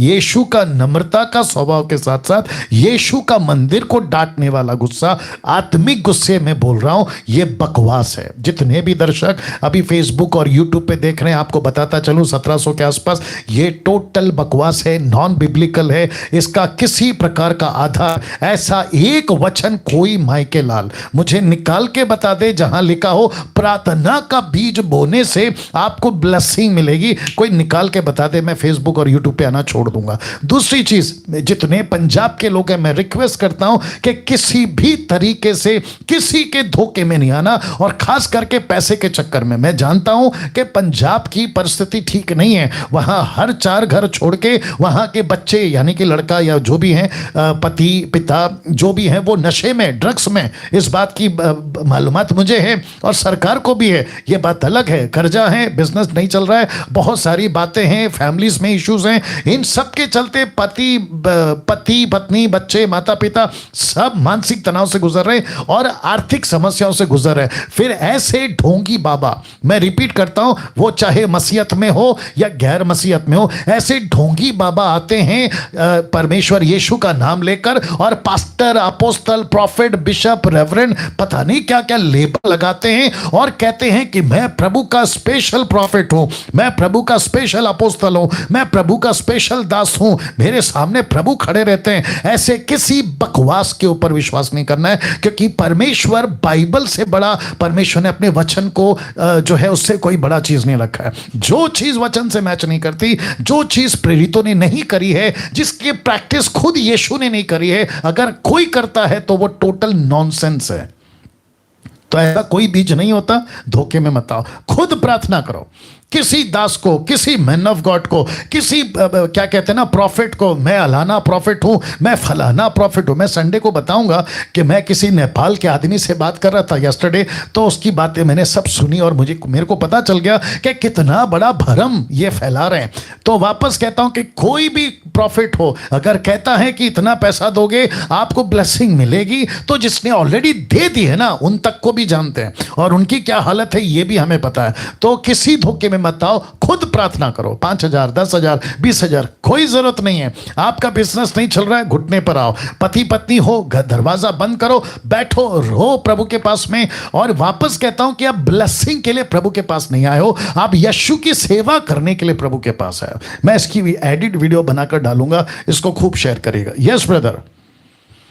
सर थैंक यू जी, बहुत बहुत शुक्रिया आपका। और मैं आपको सल्यूट करता हूं सर, आपने जो ये काम छेड़ा है, बस आपने तो इंतकाम कर लगा दिया है, मतलब एक बहुत ज्यादा मतलब कि एक तूफान ला दिया है पंजाब में। जी जी, तो आपका इसके लिए मैं आपको नमन और सल्यूट करता हूँ जी। बहुत बहुत शुक्रिया, बहुत बहुत शुक्रिया। Thank you sir, thank you, God bless. Next call. Cut करो जी। हेलो, आपका पीछे का बैकग्राउंड बंद करके बात करना है सर। सर जी सर, मैं आनंदमान बोल रहा हूँ पंजाब से सर। जी बोलिए सर। और जी क्वेश्चन ये है कि जिस तरह जब हम प्रभु की सेवकाई करते हैं, जो आज पास्टर कर रहे हैं सेवकाई, या बड़े बड़े रेवरेंड्स कर रहे हैं, या बिशप कर रहे हैं सर जी, सर क्वेश्चन ये है कि जब वो सेवकाई करते हैं तो वो संडे की संडे तो अपनी चर्च चलाते हैं सर जी, और बाकी सर जो हफ्ते के 6 दिन हैं या बाकी के डेज हैं, वो सभी सर अपनी ड्यूटी को देते हैं या अपनी जॉब को देते हैं जी। लेकिन परमेश्वर का वचन कहता है कि तुमने जब सेवकाई करनी है तो तुमने घर से खाली हाथ निकलना है, तुम्हारे खाने पीने का और तुम्हारी हर रास्ते की जरूरतों की मैं इंतजाम करूंगा, पवित्र आत्मा ये बोल रहा है जी। तो सर कहाँ तक सर ये जायज है सेवकाई करना, क्योंकि फिर तो अगर वो डिसाइपल नहीं तैयार कर रहे हैं या चेले नहीं तैयार कर रहे हैं लेकिन चर्चें चला रहे हैं और उनकी ऐसे ही सर चर्चें 10-10, 20-20 साल से चल रही हैं, लेकिन उनके डिसाइपल नहीं बन रहे हैं और उनके द्वारा सेवकाई नहीं हो रही है। लेकिन सर जब उनकी कलीसिया बड़ी हो जाती है, उनको इनकम शुरू हो जाती है, तो सर फिर वो अपने नौकरी को या अपने बिजनेस को छोड़कर उसमें कूद पड़ते हैं, क्योंकि उनको पता कि अब हमारी इनकम चल पड़ी है जी। तो सर फिर ये प्रभु की सेवकाई में और इस सिस्टम में सर दोनों में क्या अंतर है सर, इसके बारे में थोड़ा विस्तार से बताइए। बिल्कुल बिल्कुल बिल्कुल, लाइन में बने रहें। रोमियो की किताब उसका 16 अध्याय वचन 17 देना, 16 का 17 जी। लाइन में बने रहें और जितने दर्शक अभी देख रहे हैं मैं आपको भी बताता चलूं कि आप भी लाइन में बने रहें। जो भाई ने अभी प्रश्न पूछा ये भी पंजाब से हैं और जितने भी पंजाब से हैं मैं रिक्वेस्ट करता हूं कि मसीह मंथन पंजाब व्हाट्सएप ग्रुप में आप अभी जितने भी पंजाब से, टोटल पंजाब से जितनी जल्दी हो सके हैं अपने आप को रजिस्टर्ड करें व्हाट्सएप ग्रुप में, क्योंकि पंजाब को लेकर मैं अभी बहुत सारी चीज़ें आने वाले दिनों में करने पर हूँ, ठीक है ना। तो लिखा है, क्या कहता है, अब हे भाइयों मैं तुमसे विनती करता हूँ कि जो लोग उस शिक्षा के विपरीत जो तुमने पाई है फूट पर डालने ठोकर खाने का कारण होते उन्हें ताड़ लिया करो और उनसे दूर रहो। नंबर 1 वचन 18, क्योंकि ऐसे लोग हमारे प्रभु मसीह की नहीं परंतु अपने पेट की सेवा करते हैं, पेट की सेवा। तो आपने जो अभी स्टेटमेंट दिया था कि जब वो नौकरी कर रहे होते हैं तब सब कुछ ठीक होता है, लेकिन जैसे उनकी कलीसिया बढ़ जाती है उनका इनकम आना शुरू हो जाता है तो वो नौकरी बिजनेस छोड़ देते हैं और फिर उसमें जो है लग पड़ते हैं और अपना सब कुछ, अपना राज्य, अपना किंगडम स्टैब्लिश कर देते हैं। हाई फाई कार आ जाती है, BMW, मर्सिडीज, ऑडी टाइप की, फिर कई बड़े घर आ जाते हैं, प्रॉपर्टी उनकी आ जाती है, ये सारा कुछ आ जाता है और फिर उसके बाद में जो है लोगों को कहना शुरू कर देते हैं कि संडे को यहीं पर आना है, कहीं नहीं जाना है। और एक चीज मैं ऐड करना चाहूंगा ब्रदर, ध्यान से सुनिएगा, वो यह है कि कहते हैं कि हमारे को छोड़कर किसी को नहीं सुनना। आपने शायद ध्यान दिया होगा, क्या कहते हैं कि हमको छोड़ किसी को नहीं सुनना। अगर मुझ जैसे यानी कि डैनियल राज जैसे 10% प्रचारक जो खरा प्रचार करते हैं, पुलपिट से अनाउंसमेंट होती है, उनके लोकल लीडर के द्वारा ये बोला जाता है कि आप लोग जो है ना ऐसों को मत सुनो, और उनकी नजर में हम लोग कौन है मालूम है ब्रदर? उनकी नजर में हम लोग है ना एंटी क्राइस्ट हैं, झूठे मसीह हैं, झूठे मसीह विरोधी हैं, ये टाइटल हमको दिया जाता है। एनीवे वो तो प्रभु न्याय करेगा जब की बात है। लेकिन अभी और एक वचन निकालना, यूहन्ना की किताब 10 का 12, मैं इसको संडे को भी कोट करूंगा लेकिन अभी ये बात निकली है, इसको बता देता हूं। तो ऐसी मिनिस्ट्री जो पेट की सेवा है वो तो नहीं होनी चाहिए। लेकिन बात क्यों करते हैं हम, और ये भाई ने क्यों प्रश्न पूछा है, क्यों आपको बता रहा हूं 10 का 12 से, यूहन्ना 10 का 12, the book of John 10 chapter 10 verse 12 लिखा है, मजदूर जो ना चरवा ना भेड़ों का मालिक है, भेड़िए को आते देख भेड़ों को छोड़कर भाग जाता है और भेड़िया उन्हें पकड़ता और तितर बितर कर देता है। वचन 13, वह इसलिए भाग जाता है कि वह मजदूर है, उसको भेड़ों की चिंता नहीं है। एक अच्छा चरवा, यीशु कहता है अच्छा चरवा मैं हूं, मैं अपनी भेड़ों को जानता हूं और मेरी भेड़ें मुझे जानती है। तो इसका मतलब है कॉन्टेक्स्ट में यीशु कहता है कि कई चरवे ऐसे हैं जिनको भेड़ों की कोई चिंता नहीं, उनको उनके पॉकेट से मतलब है। अभी आपको यह भी पता होगा भाई साहब, ध्यान से सुनना जी सर, उनको यह भी पता होता है कि कौन सा फैमिली जो उनके चर्च में आते हैं पंजाब की, कौन सा फैमिली का इनकम ज्यादा है तो उसके पीछे पड़ जाएंगे, उनके घर पे विजिट स्टार्ट हो जाएगी, उनके घर पे हाउस स्टार्ट हो जाएगा, उनको प्राथमिकता प्रायोरिटी मिलना शुरू हो जाएगी। लेकिन जो बेचारा साइकिल से आता है, गांव का होगा, उसको नहीं पूछा जाता। ये तो बिल्कुल सच बात है, दोष की बात नहीं है, बिल्कुल प्रैक्टिकल बात है। तो जिसके चलते उनको पता है कि इनका इनकम इतना आएगा, टाइट इतना आएगा, तो फिर टीचिंग शुरू होती है। और 90% नॉट 90, 99 बोल दूंगा तो भी चलेगा, 99% टीचिंग चर्चेस में, मेगा चर्चेस में टाइथ के ऊपर, ब्लेसिंग के ऊपर, मिरेकल्स के ऊपर, प्रोस्पेरिटी के ऊपर, मोटिवेशनल के ऊपर ही प्रीचिंग होती है। लेकिन पाप के ऊपर, नरक के ऊपर, making disciple, reaching to unreach, a great commission, my goodness, ना के बराबर। कभी का दुख का बार ऐसा नींद से जागकर बोल दिया होगा तो वो अलग बात है ना। कुछ लोग ये भी कहते हैं भाई साहब, कुछ लोग ये भी कहते हैं, कुछ लोग ये भी कहते हैं कि डैनियल राज जैसा चल रहा है चलने दो, आप कौन होते हैं दूसरों को जज करने वाले। तो ठीक है ना, अभी मैंने वचन जो पढ़वाया, मैं मालिक नहीं हूं, मैं मजदूर नहीं हूं, मैं चरवा हूं, और चरवा को अपने भेड़ों की चिंता होती है। जैसे पौलुस कहता है ना दूसरा कुरिन्थियों उसका 11:28 में, मुझे प्रतिदिन, जल्दी देना मती, दूसरा कुरिन्थियों 11:28, वो कहता है मुझे प्रतिदिन सभी कलीसियाओं की चिंता प्रतिदिन सताती रहती है। मैं आपके लिए पढ़ देता हूं, फिर मुद्दे पे भी आऊंगा और आप लोगों से भी बातें करूंगा। तो जितने दर्शक हैं, मैं एक एक प्रश्न पे इतना लंबा टाइम इसलिए लेता हूं ताकि मैं डिटेल में वीडियो बनाकर आगे तक की पीढ़ी तक पहुंचा सकूं। तो 28 वचन किसका? दूसरा कुरिन्थियों 11:28 लिखा है, अन्य बातों को छोड़ जिसका वर्णन मैं नहीं करता, सब कलीसियाओं की चिंता प्रतिदिन मुझे दबाती है, मतलब मुझे परेशान करती है। क्यों? क्या पौलुस को जज करने का स्पिरिट था? नहीं। वो किसकी चिंता में बात कर रहा है? कलीसिया की। डैनियल राज को किसकी चिंता है? कलीसिया की। मेरे को जलंधर के पास्टर, पंजाब के पास्टर, बेंगलोर के पास्टर, मुंबई के पास्टर, किसी भी अफ्रीका अमेरिका के पास्टर से व्यक्तिगत समस्या है? बिल्कुल नहीं। मुझे पर्सनल अटैक करना है? बिल्कुल नहीं। आपने कभी मेरा वीडियो देखा? मैंने वो बीच में किया था, एक व्यक्ति था, खैर उसका जिक्र नहीं करना चाहूंगा। मैं कभी फोटो डाल के उनको ये कहता हूं देखो ये है, अलहना है, फलाना है? बिल्कुल नहीं। मुझे व्यक्तिगत किसी से कोई दिक्कत नहीं है।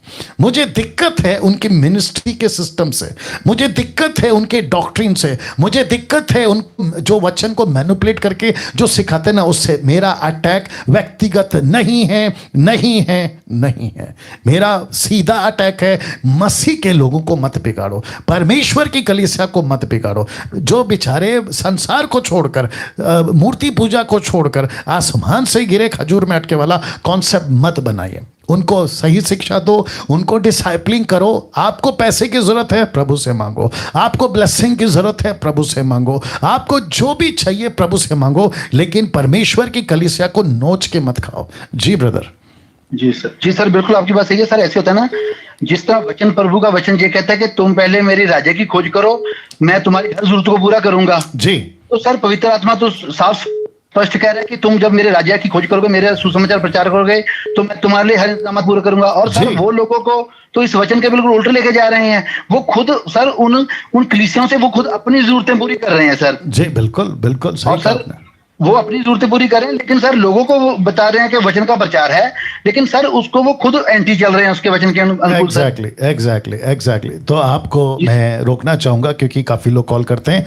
आपको मैं फिर से बताता चलूं, जितने दर्शक हैं, जो भी सेवक पैसे को सेंटर बना देता है वो मिनिस्ट्री गलत है, गलत है, गलत है। जो व्यक्ति खुद को प्रमोट करता है, गलत है, गलत है, गलत है। मैं नेपाल वाले आदमी से कल बात कर रहा था, वो प्रॉफिट हो, अलहना हो, फलाना हो, कोई भी हो, वो अगर खुद को प्रेजेंट कर रहा है तो गलत है। आप यीशु को प्रेजेंट करो, आप यीशु की बातों को प्रेजेंट करो। मैं क्या कर रहा हूँ, डैनियल राज क्या कर रहा है, मेरे किसी वीडियो में आपको नहीं पता चलेगा या कभी सुनने को नहीं मिलेगा कि डैनियल राज से प्रार्थना कराओ तो आशीष आएगी, डैनियल राज को कहो प्रार्थना के लिए तो आए। मैं तो उल्टा कहता हूँ, मेरे को प्रार्थना निवेदन मत दो। कितनी बार बोला हूँ मैंने, ये कहा खुद प्रार्थना करो। आपको मसीह मंथन से क्यों जोड़ रहे हैं? सिर्फ एक ही कनेक्शन है और वो है खरी शिक्षा, जिसको कहते हैं sound doctrine, that's it, otherwise दूसरा कुछ नहीं। चलिए भाई साहब, थैंक यू, अच्छा प्रश्न था आपका, God bless. Thank you sir. Okay, next call. जी, अपना प्रश्न पूछिए। हेलो, जय मसीह के पास्टर साहब। जी जय मसीह। सर मेरा प्रश्न ये है, प्रभु यीशु का जो लहू है इंसानों के लिए बहा गया है या दूसरी चीजों के लिए? क्योंकि कई पास्टर करते हैं, जमीन लेते हैं और कोई नया घर लेते हैं तो उसमें प्रार्थना करते हैं गिलास थोड़ा सा पानी लेके, और यीशु के लहू के जय बोल के चारों ओर छिड़कते हैं। तो ये क्या सही है सर? नहीं सर, टोटल गलत है, टोटल गलत है। बहुत अच्छा प्रश्न है आपका, और मुझे ऐसे ऐसे प्रश्न आज आ रहे हैं ना, मेरे को बहुत खुशी है, और मुझे खुशी है कि मैं ऐसे ऐसे प्रश्नों को उत्तर भी दे पा रहा हूँ ना। आप सभी जानते हैं, जितने दर्शक हैं 1800 के आसपास में, आपको भी बताता चलूं, बहुत अच्छा प्रश्न भाई ने। भाई का नाम क्या है? अक्षय कुमार बाग सर। अरे वाह, क्या बात है, अक्षय कुमार, गुड, अच्छा नाम है आपका। जी, ओडिशा से। अच्छा, आप ओडिशा से हैं? जी ओडिशा से हूँ मैं, झारखंड में पहले बार भी एक बार कॉल किया था सर आपको। अच्छा, तो आप झारखंड से हैं या ओडिशा से? नहीं, ओडिशा से हैं। अभी झारखंड में एक स्कूल है, मिशन स्कूल में मैं काम करता हूँ सर। अरे वाह वाह वाह, आपने मसीह मंथन ग्रुप ज्वाइन किया है सर? जी सर। अरे वाह, गुड, मेरे साथ बने रहे। तो यीशु का लहू, पहला पत्रस 1:18, 1 पीटर चैप्टर 1:18, आइए मैं आपको बता देता हूँ और उसके बाद याद रखना, तुम याद रखना उसको बताने के लिए सुमन। पहला यूहन्ना 2:1 से, पहला यूहन्ना 3:1 से वो भी बता देना। ओके, लिखा है क्योंकि तुम जानते हो कि तुम्हारा निकम्मा चाल चलन बाप दादों से चला आता है, उससे तुम्हारा छुटकारा चांदी सोने अर्थात नाशवान वस्तु के द्वारा नहीं हुआ, वचन 19, पर निर्दोष और निष्कलंक मेमने अर्थात मसीह के बहुमूल्य लहू के द्वारा हुआ। पहला यूहन्ना 3:1 से दे देना। तो यीशु का लहू सिर्फ और सिर्फ बहा है पूर्वजों से जो गलतियां हुई थी आदम के चलते, उससे छुटकारा देने के चलते यीशु का लहू बहा। नंबर 1, मानव जाति के पापों के प्रति प्रायश्चित, जैसे कि संदूक क्या कहते हैं, टबरनैकल, अति पवित्र स्थान में एनिमल्स ब्लड, मेमने का लहू जो महायाजक ले जाता था उसको देखता था, प्रभु माफ करता था। लेकिन यीशु मसीह, इब्रानियों 9 के अध्याय में अगर आप वचन 12 से आगे पढ़ोगे तो यीशु मसीह अनंत काल के लिए, हमेशा के लिए खुद का लहू बहाकर पिता के सामने उपस्थित रहा हमारे लिए, ऐसा लिखा है। तो लहू बहा है एक मकसद के लिए। और क्या क्या कहाँ गया, ओके आई थिंक हाँ, पहला यूहन्ना उसका दूसरा अध्याय, पहला यूहन्ना दूसरा अध्याय और वचन आपको पढ़ना है 2 से। पहला यूहन्ना 2:2 इजी है, लिखा वही हमारे पापों का प्रायश्चित है। कौन? यीशु। तो यीशु, और कहता है केवल हमारे नहीं वरन सारे जगत के, संसार के पापों का भी प्रायश्चित है। तो इसका मतलब ये हुआ कि यीशु का लहू बहा है। भाई साहब आप सुन रहे हैं ना, यीशु का लहू बहा है सिर्फ और सिर्फ मानव जाति को पापों से आजाद करने। लेकिन आपने जैसे कहा कि लहू लेते हैं, खेत पे छिड़क रहे हैं, घर पे छिड़क रहे हैं, मतलब लहू का सैंपल पानी के रूप में लेकर कहते हैं यीशु का पवित्र लहू, ऐसा नहीं करना है, नहीं करना है, नहीं करना है। जी भैया। जी सर। और सर उड़ीसा में तो मतलब मैं जहाँ मैं रहता हूँ कलाहांडी डिस्ट्रिक्ट करके, वहाँ पे बहुत सारे ऐसे गलत शिक्षाएं चल रहा है सर। जी जी। वो लोग कुछ लोग को ग्रुप बनाते हैं, फोटो भेजते हैं, कहीं कहीं अलग अलग जगह में फोटो भेजते हैं। और वो लोग अगर नए विश्वास के आते हैं, किसी को दुष्टात्मा या कोई भी बीमारी होता तो नए विश्वासी को सिर्फ यीशु के नाम से उनको बताते हैं और सुबह शाम प्रार्थना करते रहिए जी, और प्रसाद वाले जो भी चीज है मूर्ति पूजा का वो सब नहीं खाना है जी। ऐसा एक भाई है जो मुझे कॉल किए थे, उनका पत्नी को भी ऐसे दुष्टात्मा आया तो मुझे कॉल किए थे कि ऐसा ऐसा बात है। तो मैं उनको पूछा कि कितना साल हो गया आप जाते हैं? वो 10 साल हो गया और बपतिस्मा भी नहीं लिए हैं। मैं उनको डिटेल पूछा कि क्या आप प्रभु के बारे में क्या जानते हैं? वो सब नहीं, वो सिर्फ बोले कि हमें सिर्फ यीशु मसीह के नाम से प्रार्थना करने के लिए बस इतना ही है, इसलिए हम सुबह शाम प्रार्थना करते हैं और कुछ नहीं जानते। ओहो, बहुत दिक्कत है, बहुत दिक्कत है। तो मैं समझता हूँ जितने दर्शक देख रहे हैं ऐसे ग्रुप भी हैं जो यीशु की बातें नहीं सिखा रहे। यीशु ने क्या कहा?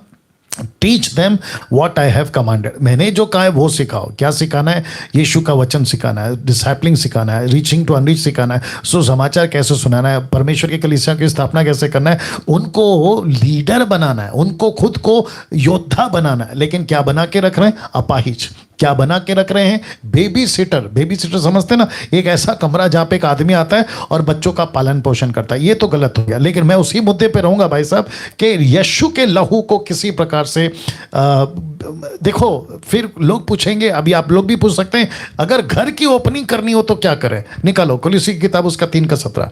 मैं आपको बताता हूं, घर की ओपनिंग है तो क्या करना है, गाड़ी की ओपनिंग है तो क्या करना है, खेत का शुरुआत करना है तो क्या करना है, पहली ईंट रखनी है बिल्डिंग की तो क्या करना है, बिजनेस शुरू किया है तो क्या करना है। देखो क्या लिखा है, लिखा है वचन में या काम में जो भी करो सब प्रभु यीशु मसीह के नाम से करो और उसी के द्वारा पिता परमेश्वर का धन्यवाद करो।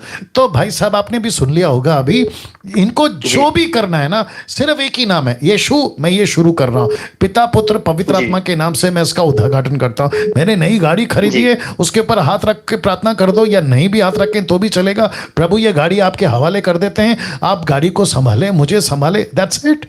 लेकिन लहू लगाना, जैसे नींबू मिर्ची कोयला देखा होगा आपने, नींबू मिर्ची कोयला, कहते हैं ना कि ये सुपरस्टिशियस में आ गया, फिर अंधविश्वास, तो गलत है सर। ओके जी सर। या तो जितने दर्शक हैं वो भी ध्यान रखेंगे। ओके नेक्स्ट कॉल जी, अपना प्रश्न पूछिए। जी जी जी जी, अपना प्रश्न पूछिए। पास्टर जी, मैं मैं पूछना चाहती हूँ, मैं झारखंड से बोल रही हूँ पास्टर जी। मैं प्रश्न मेरा यही है कि हम मतलब विश्वासी है और यहाँ पर एक हम अकेले मानती हूँ पास्टर जी प्रभु यीशु के बारे में, जैसे कि वचन में लिखा है कि चेले बनाना, प्रचार करना। तो पास्टर जी अगर ये हमसे नहीं हो पाएगा तो क्या हम प्रभु मुझे स्वीकार नहीं करेंगे? ओके ओके, आपका नाम क्या है? मेरा नाम सोनी है। सोनी। नाउ देखिए, निकालो यूहन्ना की किताब, उसका 15 अध्याय वचन 8 निकालना।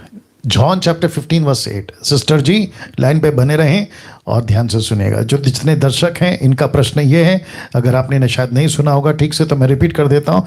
ये कहती हैं कि अगर हम मसीह में हैं और डिसाइपलिंग नहीं करते, चेला नहीं बनाते हैं, तो क्या प्रभु हमें स्वीकार नहीं करेगा? मैं उसकी बात करने जा रहा हूँ। मेरे पिता की महिमा इसी से होती है कि तुम बहुत सा फल लाओ, तब ही तुम मेरे चेले ठहरोगे। ओके, तो इसका मतलब क्या है? जब हम प्रभु का काम करेंगे तो हम प्रभु के चेले बनेंगे। याकूब 1:20-21 क्या कहता है? वचन को सुनता है लेकिन चलता नहीं है, तो तुम सुनने वाले नहीं पर चलने वाले बनो। सिस्टर जी, आप अगर डिसाइपलिंग नहीं करती हैं, चेला नहीं बनाती हैं, तो आप यीशु मसीह की दासी, माफ करें, यीशु मसीह की चेला चेली आप नहीं हैं। तो जब आप यीशु मसीह की चेला नहीं हैं तो फिर आपको प्रभु स्वीकार कैसे करेगा? पास्टर जी, मैं किसी को सुनाती भी हूँ तो विश्वास नहीं करते हैं। ये विषय अलग है सिस्टर, इसके ऊपर आपके लोकल पास्टर से बात करिए या जो हमारे जो 3 नंबर दिए ना उनसे बात करिए। लेकिन ये प्लेटफॉर्म वो नहीं है कि वो नहीं सुनते तो क्या करें, वो नहीं है ये यहाँ पे आपने पूछा कि अगर डिसैपलिंग नहीं करते हैं तो क्या प्रभु मुझे स्वीकार करेगा? नहीं करेगा। इसका सीधा जवाब है नहीं करेगा। क्यों? क्योंकि आप आज्ञाकारी नहीं है, और जो आज्ञाकारी नहीं है वो परमेश्वर के विरोध में। Okay, yeah okay, next call. Thank you so much जी। अपना प्रश्न पूछिए। हेलो, नेक्स्ट कॉल, कोई दिक्कत नहीं जी, अपना प्रश्न पूछिए। जय मसीह पास्टर जी। जी जय मसीह। सर मैं पंजाब से बोल रहा हूँ, मुकेश जी। अच्छा मुकेश, बोलिए मुकेश जी। हाँ जी सर, मेरा प्रश्न है आपसे चर्च के लिए कि सर जो चर्च में जो लोग कहते क्रूस लगाते हैं, वो क्रूस हम लगा सकते हैं घर में भी अपने? ओके ओके, तो मुकेश जी बहुत अच्छा प्रश्न पूछा है आपने। ओके, मैं उसका जवाब देना चाहूंगा। नाउ देखिए, क्रूस आप क्यों लगाते हैं? जितने दर्शक देख रहे हैं मैं उनसे भी कहना चाहूंगा, क्रूस आप क्यों लगाते हैं? क्या रीजन है? नंबर 1, क्या ये पेश कर रहे हैं कि ये चर्च है, ईसाइयों का चर्च है? तो फिर प्रश्न उठेगा कि फिर वहां पर लोग क्यों आएंगे? क्योंकि ईसाई का चर्च है। आपने क्रूस लगा दिया, इसका मतलब है कि आप क्रिश्चियन हैं और आपने डिक्लेयर कर दिया कि मैं धर्म हूं, ईसाई धर्म है मेरा, तो गड़बड़ हो जाएगा। फिर आप राज्य के कॉन्सेप्ट से हट गए और आप खुद को डिक्लेयर कर दिया कि मैं ईसाई धर्म वाला, मेरा ये मंदिर है, मेरा ये चर्च है। जैसे हिंदुओं का, मुस्लिम का, इसका उसका, ऐसे आपने क्रूस लगाकर साबित कर दिया ये क्रिश्चियन का चर्च है। नंबर 1। नंबर 2, आपने पूछा मेरे घर पे मैं क्रूस लगा सकता हूं, तो फिर वापस वही बात आ गई। आपने अगर घर के बाहर, दरवाजे पे, गेट पे, कहीं पे भी अगर आपने क्रॉस बना दिया तो आपने खुद को डिक्लेयर कर दिया कि मैं ईसाई धर्म का परिवार हूं, मैं ईसाई धर्म को मानता हूं। आपने ये घोषित कर दिया। वापस कहता हूं, क्रूस का कॉन्सेप्ट, रिपीट करता हूं, क्रूस का कॉन्सेप्ट क्या पहली सदी में था? कहीं पे भी बाइबल के अंदर निकालिए, 1 कुरिन्थियों 1:23 निकालना, क्या कहीं पे भी क्रूस की बात कहीं पे भी आई है? नहीं आई। इसका मतलब क्या है?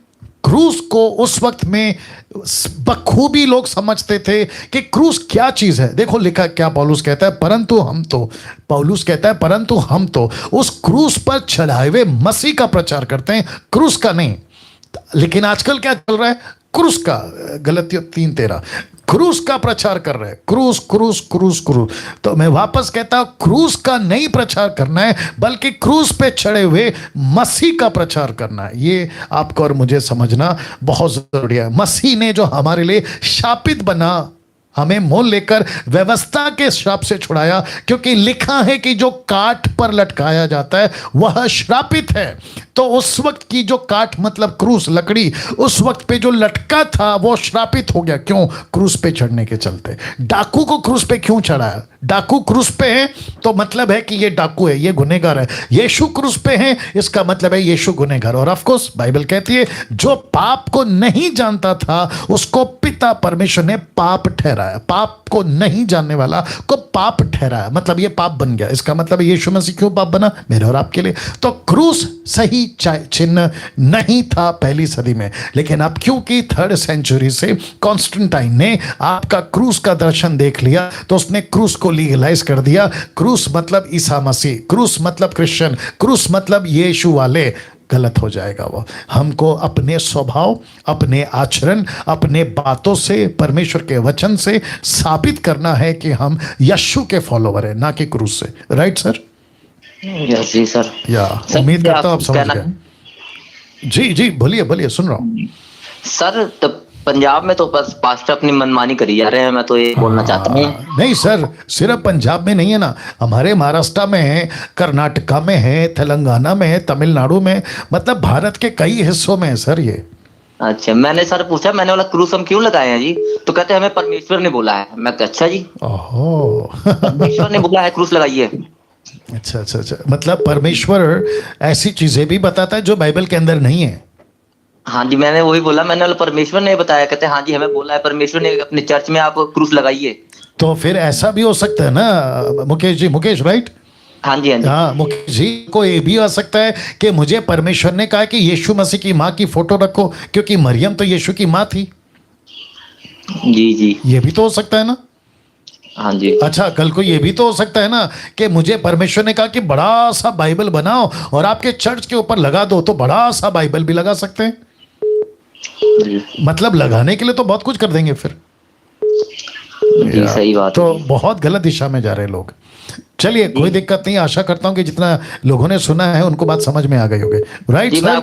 जी सर, मैं पता क्या आपके बारे में बहुत सुनता हूँ कि बहुत ही आपसे लोग क्रोधित है। पता नहीं जो गलत जगह पे जा रहे हैं और उनको सही आपके बारे में बता रहे, तो आपके बारे में इतना क्रोध। मैं आपको वीडियो भेजता हूँ, जब वीडियो शेयर करता हूँ जी, तो लोग मेरे से भी क्रोधित, कहते हैं कि आप गलत दिशा में जा रहे हो। अरे वाह वाह वाह। और जिनका प्रचार सुन रहे हो गलत दिशा में। मैंने बोला अगर एक भी उनका जो बोल जो है जो भी बोलते हैं, एक भी अगर बाइबल के बाहर से मुझे बता दो तो मैं क्या उनका प्रचार सुनना, उनकी वीडियो देखना बंद कर दूंगा। मैं राइट कर दूंगा। देखो मैं आपको बताता हूँ मुकेश जी, ध्यान से सुनना, क्योंकि आपने कनेक्ट किया है, इसी प्रश्न से कनेक्टेड है, इसलिए मैं जवाब दे रहा हूँ, अन्यथा नहीं देता। यूहन्ना 10 का 20 निकलना। यीशु को क्या कहा सुनिएगा। जब यीशु शास्त्री फरीसी के बीच में प्रचार करते थे तो यीशु को क्या कहा देखिए, और मेरे को तो लगता है मुझसे ज्यादा कुछ कह दिया यीशु को। देखो क्या लिखा है, उनमें से बहुत से कहने लगे इसमें दुष्ट आत्मा है और वह पागल है, उसकी क्यों सुनते हो? आपने सुना मुकेश जी? जी जी जी। यीशु को क्या कहा, उसमें दुष्ट आत्मा है और यीशु पागल है, ये कहा। तो मैं समझता हूं कि अगर कोई सच को प्रकट करता है और सामने वाले बंदे को पसंद नहीं आता, वो क्या कहेगा, अरे ये तो गलत है। तो वही तो आजकल भी चल रहा है, बट इससे कोई फर्क नहीं पड़ता मुकेश जी। अब क्या बताऊं, इतना विरोध करने लगे हैं ना कि मैं समझ नहीं सकता हूं कि सुनिए मुकेश, विरोध कर रहे हैं। मुकेश सुनिए, वो डैनियल राज का विरोध कर सकते हैं ना? जी, मेरी बात तो सुनो ना, वो डैनियल राज का विरोध कर सकते हैं, लेकिन परमेश्वर डैनियल राज जैसे आप लोगों को, हजारों को तैयार करेगा तब। जी सही है। तो इससे बेटर है आप अपनी वीडियो बनाओ मुकेश, आप अपनी वीडियो बनाओ, आप खुद प्रचार करो। और जितने दर्शक अभी देख रहे हैं, मुझे लगता है कि 1900 के आसपास से भी ज्यादा है। 1980 है, वो 1900 है, ओके 1900 ठीक है। 1900 लोग जो अभी देख रहे हैं, मैं उन सभी को बताना चाहता हूं कि आप जब मेरी वीडियो शेयर करते हैं ना लोगों के पास, वो कहते हैं इनकी वीडियो मत शेयर करो, ठीक है हम अपनी बनाएंगे। तो जितनी भी लेडीज सिस्टर्स, लड़कियां 15, 20, 25 साल, आपकी जितनी भी ताकत है वीडियो बनाओ। किसकी? यीशु के प्रचार की, मेरी नहीं। और मुझे पता है आप करोगे भी नहीं। खरी शिक्षाओं की। अन्य भाषा गलत है तो क्यों है, उसके 10 पॉइंट बनाओ। दशभांश नहीं देना है तो क्यों नहीं देना है, और क्यों देना है और कहां देना है, वीडियो बनाओ। स्लेइंग इन द स्पिरिट, पवित्र आत्मा के बारे में वीडियो बनाओ। उससे क्या होगा, एक अवेयरनेस फैलेगी, मसीह के लोग जानेंगे। डैनियल राज को रोक सकते हैं, इसलिए जीसस को रोका, लेकिन यीशु ने क्या कहा, मैं जहां जाने वाला था मैं तुमको वहां पर भेजता हूं। देना लूका 10 का 1, लूका 10 का 1 है, I think so. Let's see लूका 10 का 1। मुकेश मेरे साथ लाइन पे बने रहना। लिखा, इन बातों के बाद प्रभु ने 70 और मनुष्य को नियुक्त किया, जिस जिस नगर और जगह को वो आप जाने पर था वहां उन्हें 2-2 करके अपने आगे भेजा। मुकेश जी आपने सुना? जी सुन रहा हूँ। तो यीशु जहां जाने वाला था, यीशु नहीं गया, उनको भेजा। वाह तो इसका मतलब क्या है? अगर डैनियल राज से परहेज है तो मुकेश खड़ा हो जाए, मुकेश से परहेज है अनिल, सुनील, अनीता, कविता, सुनीता, आओ ना जाओ ना भावना। समझ गए आप सर? जी। ऐसे प्रभु का काम को, राज्य को बढ़ाना है। ओके, तो इसकी रद्दी भर भी चिंता नहीं करना कि लोग मुझे क्या कहते हैं, मतलब डैनियल राज को क्या कहते हैं। आप लोग खड़े हो जाओ। ओके ओके, या God bless, God bless. Okay, next call, उसके बाद फिर अनाउंसमेंट का टाइम। जी कट करो जी, अपना प्रश्न पूछिए। Hello, okay, next call, next call, next call. जी अपना प्रश्न पूछिए। अरे बाप रे, सब के सब कॉल पे है देखो जी। नेक्स्ट कॉल जी, अपना प्रश्न पूछिए। हेलो हेलो जी, जय मसीह पास्टर जी। जी जय मसीह। सर मेरा सवाल धर्मांतरण को लेकर है। ओके, और मेरा सवाल ये है सर कि मेरा कुछ साथियों से मेरी बात हो रही थी जो मतलब हिंदू लोग थे जी, तो उनका कहना ये था कि आप लोग जो प्रचार करते हो, मतलब पास्टर लोग या ईसाई लोग जी, तो वो गलत करते हो, क्योंकि उनका कहना ये था कि अगर परमेश्वर चाहता है कि वो ईसाई बन जाए कोई आदमी तो वो उसको ईसाई परिवार में जन्म देता, लेकिन उनका कहना ये था कि अगर ईश्वर ने उसको हिंदू परिवार में जन्म दिया या मुसलमान परिवार में जन्म दिया तो आप लोग उसको ईसाई क्यों बना रहे हो? अच्छा, उनका कहना ये था। ओके ओके ओके, तो मैं जवाब दे दूं सर? जी सर। या आपका नाम क्या है? मेरा नाम रोहित सैमुअल है सर, मैं आगरा से बोल रहा हूँ, उत्तर प्रदेश से। ओके, रोहित जी बुला सकता हूँ आपको? जी। ओके, रोहित जी आगरा से हैं, आप सभी जानते हैं आगरा 7 वंडर में से एक, ताजमहल।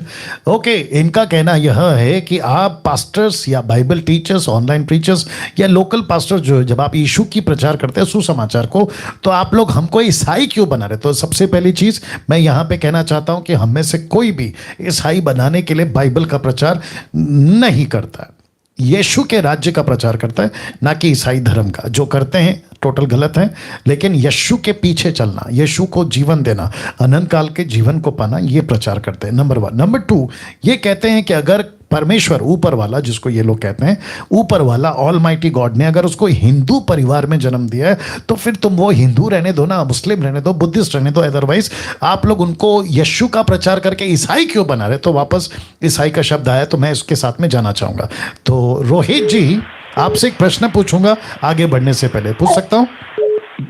जी सर। जी, क्योंकि आपको भी उनको जवाब देने के लिए काम आएगा, ठीक है ना? जी जी। उत्पत्ति का 11 अध्याय का जो घटना घटी थी, क्या आप उससे वाकिफ हैं? उत्पत्ति का 11 याद नहीं है। ओके ओके ओके ओके, मैं बताना चाहूंगा, मैं तो बताऊंगा, लेकिन मैं इसलिए पूछ रहा था। देखिए, मसीहत को, मैं संडे को इसके ऊपर तो प्रचार करूंगा, मसीहत को खुद को व्यक्तिगत बाइबल की बातों से एजुकेट होना, बातों को याद रखना, जो घटनाएं घटी उससे वाकिफ होना बहुत जरूरी है। जैसे एक औरत अपने घर के हर कमरे से वाकिफ रहती है, एक आदमी अपने घर के हर कमरे से वाकिफ रहता है, एक ऑफिसर, बॉस अपने ऑफिस का, उसको पूरा का पूरा जितना ऑफिस है ना, उसको सब कोना कोना पता होता है। एक डिस्पेंसरी चलाने वाला, मतलब दुकान, दवाई की दुकान चलाने वाला, कि कौन सी दवाई कहाँ पे रखी है, उसको सब वाकिफ रहता है। ऐसे ही एक क्रिश्चियन को, मैं क्रिश्चियन वर्ड इसलिए यूज कर रहा हूं क्योंकि बात वैसी चल रही है, मसीह को फॉलो करने वाले को बाइबल का कोना कोना पता होना चाहिए, ताकि अगर कोई प्रश्न पूछे तो टक करके जवाब दे। तो आता हूं उत्पत्ति के 11वें अध्याय में, निकालना जल्दी देना मुझे, रोहित जी मेरे साथ लड़ने बने रहे। जी सर। जी, लिखा है सारी पृथ्वी पर एक ही भाषा और एक ही बोली थी। उस समय लोग पृथ्वी के और चलते चलते शिनार देश में और एक मैदान पाकर उसमें बस गए। तब वे आपस में कहने लगे, आओ हम ईंट बना बना के भली बाती आग में पकाएं और उन्हें पत्थर के स्थान पर ईंट के से और चूने के स्थान पर मिट्टी के घारे से काम में लाएं। उन्होंने एक कहा, आओ हम नगर और गुम्मट बना लें जिसकी चोटी आकाश से बातें करे। इस इस प्रकार से हम अपना नाम करें, ऐसा ना हो कि हमको पूरी पृथ्वी पर, सारी पृथ्वी पर फैलना पड़े। तो इसका मतलब क्या है रोहित जी? इसका मतलब है कि उत्पत्ति के 11वें अध्याय में, और मैं आपको बता दूं कि आदम को बनाने से लेकर अगला चैप्टर अब्राहम का है, वहां आने तक कम से कम 1800 साल बीत चुके हैं। तो 1800 साल का मानव इतिहास में कितनी जाति थी, कितनी भाषा थी, कितने देवता थे, कौन था उनका परमेश्वर, अगर उसकी डिटेल में जाओगे तो रोहित जी ध्यान से सुनना, वहां एक ही बोली थी, एक ही भाषा थी। वहां हिंदू, मुस्लिम, सिख, ईसाई, बुद्धिस्ट, पारसी, ये जो 7 मेजर रिलीजन्स और दुनिया के बाकी जितने भी 6000 भाषाएं, ये नहीं थी, नहीं थी, नहीं थी। एक ही परमेश्वर को वो जानते थे जिसका नाम है यहोवा आदोनाई, परमेश्वर एलोहिम। तो वहां कोई जाति नहीं थी। तो इसका मतलब है कि उत्पत्ति के 11 अध्याय में जातियां फैल गई, भाषा फैल गई, पॉपुलेशन फैल गया, और आज टिका है 7.9 बिलियन। तो इसका मतलब यह है कि आपका जो धर्म बना है, आपकी जो जाति बनी है, वो एक ही जाति से टुकड़ों में बटी है। तो कौन सा हिंदू, कौन सा मुस्लिम हुआ? हम तो आपको लौटाकर आपके घर पे ला रहे हैं, कहां आपको भटका रहे हैं? आप बताइए। नहीं, वो बात ठीक है सर, लेकिन मैंने जो कहने का मतलब था वो यही था कि उनका कहना ये था कि अगर जैसे ईश्वर उसको चाहता कि वो मसीह जीवन जिए तो वो उसको मसीह परिवार में पैदा करता। अरे सर, आप अभी भी नहीं समझे ना भैया, ये जीनोलॉजी है ना, ये उनका वंशज है ना सर। आप अगर उस वक्त से जो फैली जाती है या उस वक्त से जो वहां पर फैल गए हैं, उनके हिसाब से पूरा जनरेशन चल रहा है ना सर। अगर आप हिंदू में तब बने थे, आपका जनरेशन कौन सा निकलेगा? हिंदू। आप तभी मुस्लिम थे तो कौन सा जनरेशन निकलेगा? मुस्लिम। आप तब यहूदी थे तो कौन सा युग निकलेगा? यहूदी। तो ये करते करते अभी 6000 साल हो गए ना सर, बीच में काट तो नहीं सकते ना भैया। तो ये वही जनरेशन है, और जिसके चलते ध्यान से सुनिएगा रोहित जी, इसलिए कहा था कि बाइबल पढ़ना बहुत जरूरी है। यीशु का जन्म कहां पर हुआ? यीशु का जन्म कहां पर हुआ? रोहित जी, आपके जो पीछे आवाज आ रही है वो कंट्रोल करिए। यीशु का जन्म कहां पर हुआ? यरूशलेम में सर। एग्जैक्टली। क्या था वो? मिडल ईस्ट, जहां पे मुस्लिम नहीं है ना, जहां पे हिंदू नहीं है। मुस्लिम खैर फिलिस्तीन की बात कर रहे हैं, वो तो थे, लेकिन वहां पर बौद्ध नहीं थे, हिंदू नहीं था, बाकी लोग नहीं थे। और ऑफकोर्स जहां यीशु पैदा हुआ वो यहूदी कौम है, इसलिए तो मत्ती 2:2 में लिखा है यहूदियों के बीच में तुम्हारा राजा पैदा हुआ है। तो यीशु मसीह वहां पैदा हुआ, तब जाकर यीशु ने कहा कि ये जो सुसमाचार मैं लेकर आया हूं, इसको पूरी दुनिया में प्रचार करो। इसका मतलब कि जातियों में प्रचार करो। क्यों? क्योंकि उत्पत्ति 11 के अध्याय में जातियां फैली थी, अब उसको लौटाकर वापस प्रभु लेकर, तो इसमें गलत क्या हो गया? तो हिंदू को नहीं प्रचार कर रहे हैं, वो हिंदू जो उत्पत्ति की 11 में बिखर गया था उसमें प्रचार कर रहे हैं। जी सर, समझ गया सर। ये कॉन्सेप्ट है। अगर आप नहीं समझे तो मैं एक तरीके से और समझा देता हूं। ये ऐसी बात है कि एक बाप है और उसके कम से कम 7-8 बच्चे, तो बाप तो वही रहेगा ना सर रोहित जी। बच्चे यहां वहां चले गए तो उनको लौटाकर वापस लेकर आओ। याद रखिए, ये आदम की औलाद हैं रोहित जी। वो चाहे अनिल हो या वो मुकेश हो या सुनील हो या सलमान हो या रफीक, ये सब आदम की संतान है सर। आदम उसका ओरिजिनल बाप है और आदम का ओरिजिनल परमेश्वर है, ये हो एलोहिम। जी सर। या ऐसा है सर। ओके रोहित जी। जी sir, thank you sir. God bless you. Okay, no more calls, no more calls. वाह, अमेजिंग। ओके दोस्तों, आज का जो अनाउंसमेंट है उस पे आप, और मैं आज की जो वीडियो है ये अनाउंसमेंट वाली, इसको एडिट करूंगा और आप लोगों के लिए डालूंगा। तो जितने दर्शक अभी देख रहे हैं, 7, 17, 18 कितने? ओके, 1800 के ऊपर हैं। प्लीज रिक्वेस्ट करता हूं इसको सुनिएगा, प्लीज इसको। आप ये नहीं कहना अरे हम तो जानते हैं, लेकिन आज इसमें हमने कुछ नया ऐड किया है, उसको सुन लीजिएगा प्लीज। सबसे पहला MMB international WhatsApp group start हो चुका है। सिस्टर आशा जी जो है, कम से कम मैं समझता हूं कि 5 से 6 स्टेट पे, माफ करें, या इंटरनेशनल लेवल पे व्हाट्सएप ग्रुप स्टार्ट हो चुका है, ठीक है ना। तो उसमें मलेशिया है, उसके अंदर पाकिस्तान है, उसके अंदर लंदन है और नेपाल है, ऐसा करके आ गया है। तो मैं रिक्वेस्ट करता हूं कि जितने भी लोग कहीं से भी इंटरनेशनल, आज मुझे जॉर्डन से कॉल आया, जॉर्डन इजराइल जॉर्डन से कॉल आया, व्हाट्सएप कॉल आया, तो मैंने उनसे भी बात करी। तो अगर आप इजराइल से हैं, जॉर्डन से हैं, आप अफ्रीका से हैं, आप मिडल ईस्ट से हैं, अरब कंट्री से हैं, मैं रिक्वेस्ट करता हूं कि मसीह मंथन से जुड़िए। क्यों? खरी शिक्षा के लिए। यहाँ हम आपको ट्रेन करते हैं, आपको इक्विप करते हैं, आपको बहुत सारी तरीकों से आपको हम चलाते हैं। लैंग्वेज हिंदी है ये मैं जानता हूँ, लेकिन उससे कोई फ़र्क नहीं पड़ता है, क्योंकि आपको जो चाहिए हर लैंग्वेज में आपको मुहैया कराएंगे। तो जितने भी लोग हैं जहाँ कहीं से भी, नेपाल से भी काफ़ी लोग सुनते हैं, मुझे नेपाल से भी काफ़ी लोग कॉल करते हैं। तो मैं चाहता हूँ कि आशा जी को कॉल करें और नेपाल का व्हाट्सएप ग्रुप क्रिएट करें। व्हाट्सएप ग्रुप है या जो भी आपका ग्रुप है उसमें आप लोग जुड़िएगा, ठीक है ना। नाउ ये इंपॉर्टेंट है, वो है MMB 29 नेशनल व्हाट्सएप ग्रुप, और जिसके लिए आपको कॉल करना है ब्रदर देवेंद्र सावंत को। नाउ अब आपको मैं बता दूं कि भारत जिसमें अभी सबसे ज़्यादा लोग जो जुड़े हैं वो है महाराष्ट्र, इसलिए मैंने इसको अभी अलग किया है। तो महाराष्ट्र, स्पेलिंग ठीक है सबका, महाराष्ट्र, ठीक है, okay. Maharashtra WhatsApp groups, Maharashtra WhatsApp groups नहीं, ग्रुप्स नहीं आना चाहिए, ग्रुप आना चाहिए। एनीवे ऐसा हटा देंगे, महाराष्ट्र अभी क्यों, अभी हटा देते हैं, ओके आ गया, ओके। तो अभी ये सब में चलेगा शायद। महाराष्ट्र व्हाट्सएप ग्रुप, खरी शिक्षाओं का झुंड, याद रखो, खरी शिक्षाओं का झुंड या झुंड, ओके। तो इसका मतलब है कि आप जहां कहीं से भी हैं, मुंबई से, आप क्या कहते हैं, धुलाई से, जलगांव से, नासिक से, सब तो नाम नहीं लूंगा, टाइम चला जाएगा, ये देख लीजिएगा, ठीक है ना। तो मैं कहता हूं कि आप लोग महाराष्ट्र जो ग्रुप तैयार हो रहा है, और जो पहले से व्हाट्सएप में जुड़े हैं, MMB के, टेलीग्राम के, पास्टर सुरेश खामले के, अजय दासर के, राजेश स्टीफन के, कहीं से भी जुड़े हैं, उनमें रहिए आप। मैं उसको नहीं कह रहा हूं कि निकल जाओ, लेकिन आपको अपने आप को महाराष्ट्र ग्रुप में डालना है। MMB महाराष्ट्र ग्रुप, मैं आपको बताता हूं क्यों। उसका बेनिफिट ये होगा कि अब जब मैं अपडेट दूंगा ना, तो मैं आपको यहां दूंगा, लेकिन यहाँ से जो लोग कोऑर्डिनेटर्स हैं, जैसे सुरेश जी मीरज के, सांगली के हैं, तो वो वहाँ देंगे। अजय दासर और राजेश स्टीफन मुंबई के हैं, तो वो वहाँ से देंगे। ऐसे जहाँ कहीं पे भी महाराष्ट्र से, मैं रिक्वेस्ट करता हूँ, पास्टर सपना जी अगर आप देख रही हैं, और पास्टर जितने भी आपके साथ काम करते हैं, पास्टर मोजेस हैं, और भी जितने लोग हैं, उन सबको आपको ये ग्रुप में लेकर आना है, ताकि मुझे पता हो कि महाराष्ट्र के अंदर कितने लोग हैं, क्योंकि महाराष्ट्र बहुत बड़ा है। तो ये हो गया, इसको ध्यान में रखिएगा। दूसरा नंबर लगता है पंजाब का। तो पंजाब के व्हाट्सएप ग्रुप्स, ये इसको भी ठीक करना पड़ेगा, जल्दी से कर देता हूं।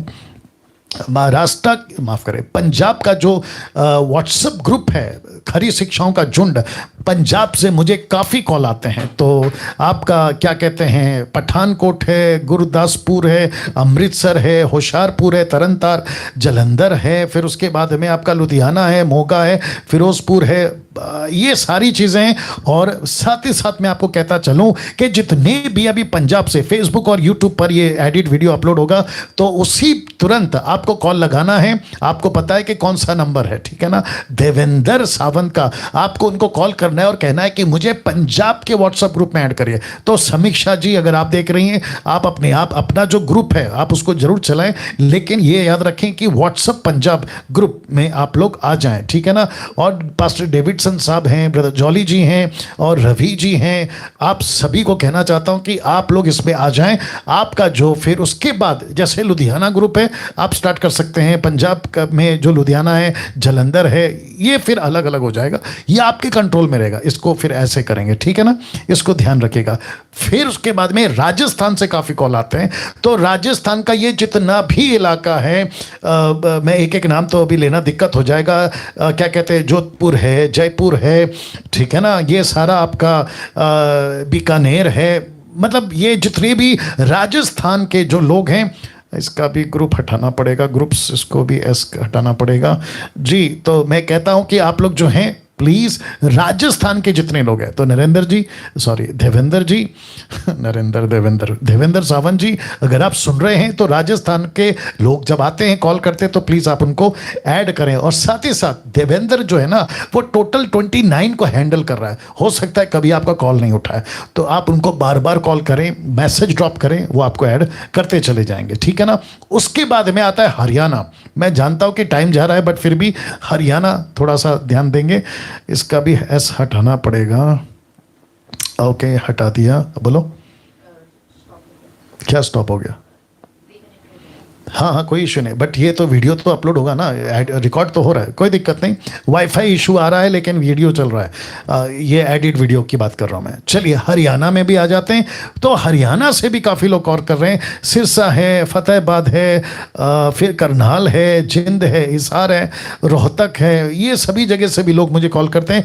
तो मैं इन सभी को कहना चाहता हूँ कि सर आप लोग देवेंद्र को कॉल करें और व्हाट्सएप ग्रुप में आप लोग ज्वाइन हो जाए। उसके बाद वेस्ट बंगाल, उड़ीसा, झारखंड, उत्तर प्रदेश, मध्य प्रदेश और असम, उसके बाद बाकी भी स्टेट्स हैं, नॉर्थ है, अलग अलग साउथ है, बट अभी जो मेजर है ना ये सब है जहां से मुझे काफ़ी कॉल्स आते हैं। तो मैं सबको कहना चाहता हूं कि जितनी जल्दी हो सके ग्रुप्स पे ऐड हो जाओ। वेस्ट बंगाल का ग्रुप है उस पे ऐड हो जाओ, उड़ीसा का ग्रुप है उस पे ऐड हो जाओ। तो रमन जी अगर आप देख रहे हैं, मैं आपको कहना चाहता हूं कि अब इन सब का आपका जो ग्रुप है ना सबको एक साथ में डाल दो। वेस्ट बंगाल में है तो वेस्ट बंगाल में आ जाओ, जिसको नरेंद्र शुरू कर रहा है, और आप लोग देख लीजिए कैसे बात करके ऐड करना है। उड़ीसा का जो है जो एक सिस्टर थी उनका नाम था शिवानी, वो अभी नहीं है, वो ग्रुप को लेफ्ट कर चुकी हैं किसी कारण के चलते, लेकिन अब हम वापस से उड़ीसा पे अभी फोकस करेंगे। तो जितने भी उड़ीसा के लोग हैं मैं चाहता हूं कि देवेंद्र को कॉल करें और उड़ीसा में जुड़ जाएं। झारखंड से आप लोग देख रहे हैं, झारखंड व्हाट्सएप ग्रुप में आ जाए एमएमबी का। उत्तर प्रदेश के हैं तो एमएमबी का उत्तर प्रदेश का ग्रुप में आ जाए, मध्य प्रदेश, और वैसे ही असम से अनिल अगर आप देख रहे हैं तो आप भी वहां से ग्रुप स्टार्ट करके उसमें देवेंद्र से बात करके आप उसमें जुड़ सकते हैं ना। उसके अलावा ये जो 3 नंबर मैं देता हूं, आपको अगर कुछ पूछना है, क्योंकि मेरा नंबर तो बंद रहेगा और मुझे नहीं पता कब तक बंद रहेगा, क्योंकि काफ़ी कॉल्स आते हैं, मेरा काम रुक जाता है, लेकिन इनको मैंने रखा है। ये टीम है सवाल जवाब की, ये टीम है। पास्टर अजय दासर हैं, नरेंद्र राव हैं, ब्रदर राजेश है। वापस कहता हूं ये एक्सपर्ट नहीं है, लेकिन इनके अंदर जो परमेश्वर है ना वो सबका बाप है। तो आप लोग कॉल करें, बात करें, प्रश्नों का उत्तर पा सकते हैं। हम फ्री बाइबल दे रहे हैं उनको जिनके पास में पैसा नहीं है और जिनके इलाके में बाइबल की दुकान नहीं है।